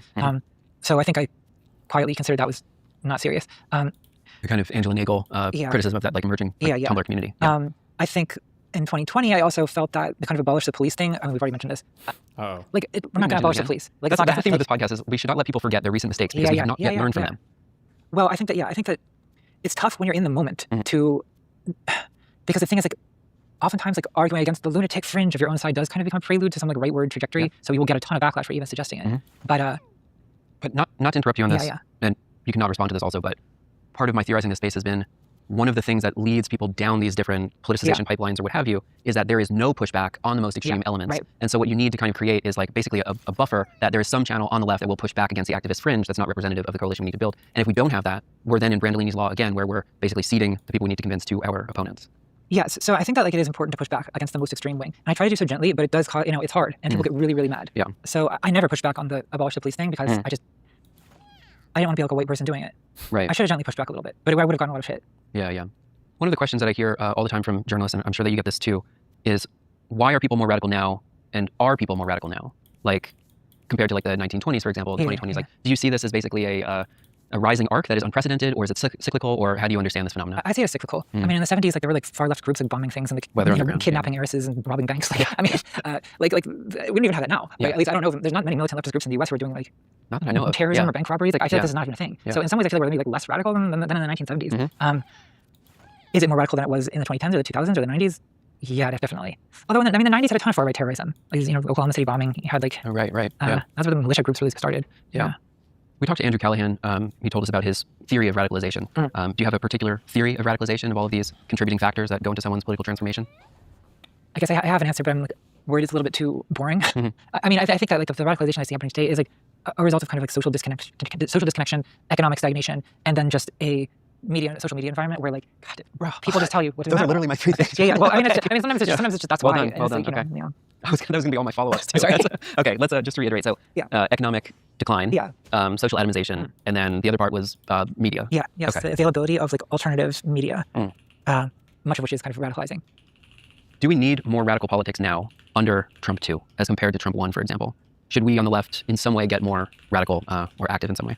I mean, I think that being more radical ideologically, no. I don't think we do need to be more radical ideologically. I think what we need to do is a little bit more focused on like actions that can really be enacted. Like pragmatic. Yeah, that's what I'm saying. I mean, that's kind of my continuous theme I'm harping on here. But like, I think that becoming a more radical version of Maoism is like shiny path. It's not helpful. I don't know. I'm not convinced it's helpful anyway. Maybe we can make a counter argument. Maybe people in the comments will make a counter argument. But I see it as being basically kind of almost self-sabotaging to the point where you're sort of like radicalizing yourself into this space where you can't talk to normal people and where your politics are disconnected from any achievable end. So I think like I know a lot. So my personal thing is like I think we should be talking about building influence within the Democratic Party and then electing those politicians. Some people don't want to talk about that because they have an extremely strong aversion to the Democrats and they don't. Understandably. Okay, fine. Well, find something else to do. Like there's other things to do, right? Like I am happy to acknowledge that like voting for Democrats is not the only way that you can be politically efficacious. Like I'm aware. There's other ways to organize. There's other ways to protest. There's other ways to unionize, strike. Well, then do those things. You have to kind of log off, I guess, to actually do that.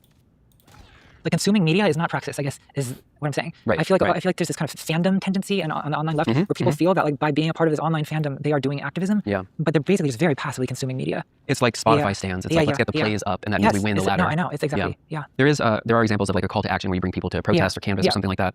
But let's go into theory land here for a moment. So one of the things that I've been thinking about over the last year in particular is that I am still attached to the idea of a vanguard in some way. And I think that we have on the left internalized the laws of social media where everything needs to be made visible. By social media, I mean like Web 2, open internet. Everything needs to be accessible, transparent, made visible.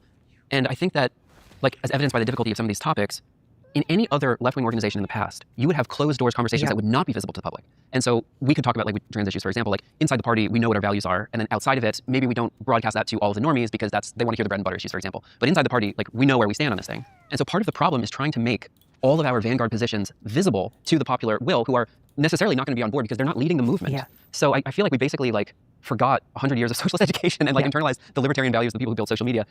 How do we have these private conversations in which you can have a more advanced position that maybe like you don't talk about publicly?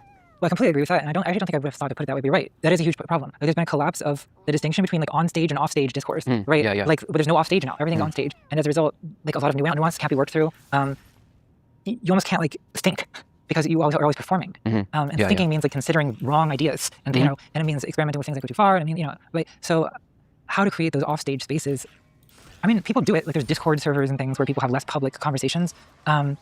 But yeah, I agree that like social media cannot be the only forum where conversation is going on, because that it's way too public, and so it just always will attract viewers that it's not intended for, and it will. I mean, it's also like just not a good place to do thinking, because everything is so like permanent, and people can take screenshots of it and share it out of context and send it to Fox News, and like it's very limiting. That would normally be like grounds for being kicked out of the meeting if you try to secretly record it. Right. Yeah. Yeah. But everything's recorded all the time when you're doing it on social media. Yeah. Yeah. It's almost like they built it intentionally. So. Well, yeah, maybe. I mean, maybe. You mentioned Rawls before. Who else is in your kind of like canon of references that maybe people today should explore more? Oh, geez, let's think. Well, I feel like this is a more recent development in my thinking, but in the last few years, I've gotten very into psychoanalysis. I think as a result of like, well, this is one area where I disagree with the Enlightenment. Right? Okay. Is like the Enlightenment, and this is me getting to the Enlightenment via New Atheism, but New Atheism was an Enlightenment movement in a lot of ways, right? Like, especially with this sort of, I want to call it like a fetish for reason and logic, right? Yeah. And I feel like there's something about encountering the absurdity of people who claim to be like supremely rational, just demonstrably not being so. That caused me to think about like, well, to take an interest in sort of the emotional aspect of politics, which is also, I think, often kind of like neglected from the Marxist perspective or from the materialist only perspective, is that, something like that analysis of like mommy politics and daddy politics as being this like, people's feelings about politicians are sort of these like deep like transferences of feelings about parents. Are you talking about like a nation that wants revenge for an injury to the that's one Germany after World War I? Yeah, that's one example, certainly. Yeah. I mean, and then another is just like the appeal of Trump. There's like some like libidinal thing that taps into, and I think that to me is kind of where I've been drawn as I try to understand like what looks like a kind of madness to a lot of people. I mean, fascism always does. People, everyone in the 30s people called Hitler madness, right? Like Germany's national madness, right? And I think that can be like a little bit of a non-explanation. So, but it points to something real, which is like there's like, some kind of deep unconscious emotional force that is involved in a lot of politics. And I think the attempt to psychoanalyze it is something I have found to be helpful and interesting in making sense of why things happen. So that's been a newer. I guess it's in Zizek. He's very into depths of Lacanian psychoanalysis. Okay. Are you Lacanian, Freudian, or do you have a preferred camp for these things? I like Freud best actually, because part of it has to do with like, well, I think I disagree on a personality level with Freud. He's very like, he's talking about irrationality in a very rational way. Whereas like, someone like Jung is a little bit of a crystal girl. For my taste, it's like, I don't know. I mean, that can be fun. I don't know. I have a lot of paradox at home myself, but like, come on. I feel like Freud's kind of cynicism about society is sort of based on aggression and sexuality. I agree with that. That's how I see things. I think I love listening to people summarize Lacan at me. Zizek is very interesting when he talks about Lacan. I've never been able to read Lacan and have a good time. He's impenetrable to me. And I'm pretty good at reading pretty impenetrable stuff, but I think that this is like, I'm not sure if he's saying anything. I don't know. You like someone else's version of it? I would like someone else's version, yeah. I would like someone to translate it into a language I can understand, yeah. On the topic of irrationality, this is some of the content in your conspiracy video, but to some degree, conspiracy is a contemporary form of elite resentment, particularly the internet type that we have now. But you seem skeptical about its ability to lead to class consciousness. What is this tweet? Trump administration asked FIFA to replace Iran with Italy, which failed to qualify at the upcoming World Cup, according to Financial Times report. Nice. Do you think there's any pipeline, so to speak, that connects those things? Is there someone who could be a reformed conspiracy theorist and then is awakened to the Marxist economic structure or something like that? I think that does happen, but I think that conspiracist populism is so compelling to people because I think it's very intuitive, and because it speaks to like the kind of the interpersonal drama that is more intuitive to like most human thinking. Right? Scientific thinking is something you have to kind of be trained in, whereas to understand like plots and intrigues and good versus evil, like that's like children can do that, right? So I think that there's something sort of emotionally satisfying about conspiracist interpretations of politics that a more scientific or structural or Marxist or materialist explanation kind of like, it's. I mean, you don't necessarily have to be super educated, but it helps. And I think that you can be self-educated on it, of course. Trainwreck's brain broken clip. He's streaming again. Bro, this Elon Omar, bro. I don't know, like, bro. I don't understand what's going on in this fucking in these countries. I don't get it, bro. So far in the last like 3 weeks, I've seen the Democratic leaders act more like dictators than anything that I've seen from the Republican side. True. And yet the mobs on the internet of the left that claim they're leftists, that hate fascists or dictators or kings, have said fucking nothing. It's just weird to me. It's really weird to me.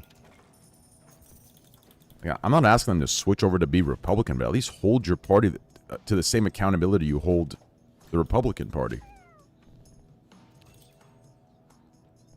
And then every up-and-coming fucking leader, whether it be a content creator or talk to him. This guy's like barely political. I have no idea. He probably saw one tweet where somebody said something mean and it informed his entire political outlook. Here, I don't know what you want me to say. Jesus. or informally educated, absolutely, right? But I think it takes a little bit more cognitive effort to think that way than it does to think in terms of conspiracies. So that's why I'm kind of like skeptical about, well, pessimistic, I guess, when I see how prevalent conspiracism has gotten. I think in the same way that Trumpism is attractive, I think conspiracism is like, it's sort of easy for people. Yeah, there's a part of me that's hopeful that like someone who sees, maybe they voted for Trump and they see the Epstein files and they're like, oh, he's in it, he's part of the swamp or whatever. And then they're like, okay, so I'll take the left-wing populist candidate as a response to that. But that might be falling under the Brandolini's law type of situation. I mean, I think more optimistically, I think we can expect some level of conversion. I think especially because, well, Trump is like broke. He's like violated every single thing that people said they wanted him to do. Right? They wanted no wars. Like they wanted prices to go down. And he's systematically violated each of those things. Like, they wanted the Epstein files to be released. He's blocked it. Like it's actually, like you say, impressive. Like almost systematic attempts to refute everything his followers said they wanted. And I think he has a core of supporters who will.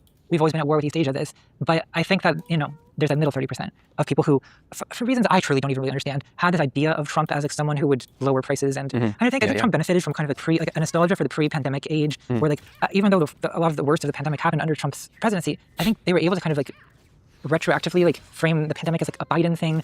And that Biden forced people to get vaccinated. Biden forced Operation Warp Speed under Trump. But like, it's amazing. The kind of like conspiracist fear of like the totalitarian enforcement of masks and vaccines. Like, this was attributed to Biden and Fauci, and then Trump, I think. They did it with the infrastructure spending too. It was like Biden's infrastructure spending out the COVID stimulus that caused like the inflationary effects. It's like amazing. And then they had this like Russian invasion of Ukraine and sanctions as well. That resulting in gas prices going up, right? But like, so I mean, I certainly understand nostalgia for before the pandemic. I feel that, but I think that it's not going to work this time because that happened at the very end of Trump's presidency. I don't know. I think Trump is going to kind of lose the middle populists. I really think by the end of this time, I think it's happening. So there's a window here for a more left populist. I agree. Yeah. You say in that video. Do you think the FIFA World Cup should put Iran, Russia, Israel, and USA in a group, and the winner can take control of Hormuz? True. That sounds like it could be an anime. I've heard this sentiment. A student said it when I taught last semester as we were starting the show in the fall of 2024, and they said that conspiracy used to be a left-wing thing before the internet, and you say something in that video like, I remember when conspiracies used to be kind of left-wing, like under Obama or something like that. Yeah. Would you reconstitute what that culture was like? Because I think Gen Z kids, like if you're 15 right now, you can never even imagine that was ever the case. Well, I guess I think saying that it was always a leftist thing is overstating it, because right-wing conspiracism has, I mean, the John Birch Society in the 50s, and like, this is a long anti-communist conspiracy theory, this is a long tradition in the US.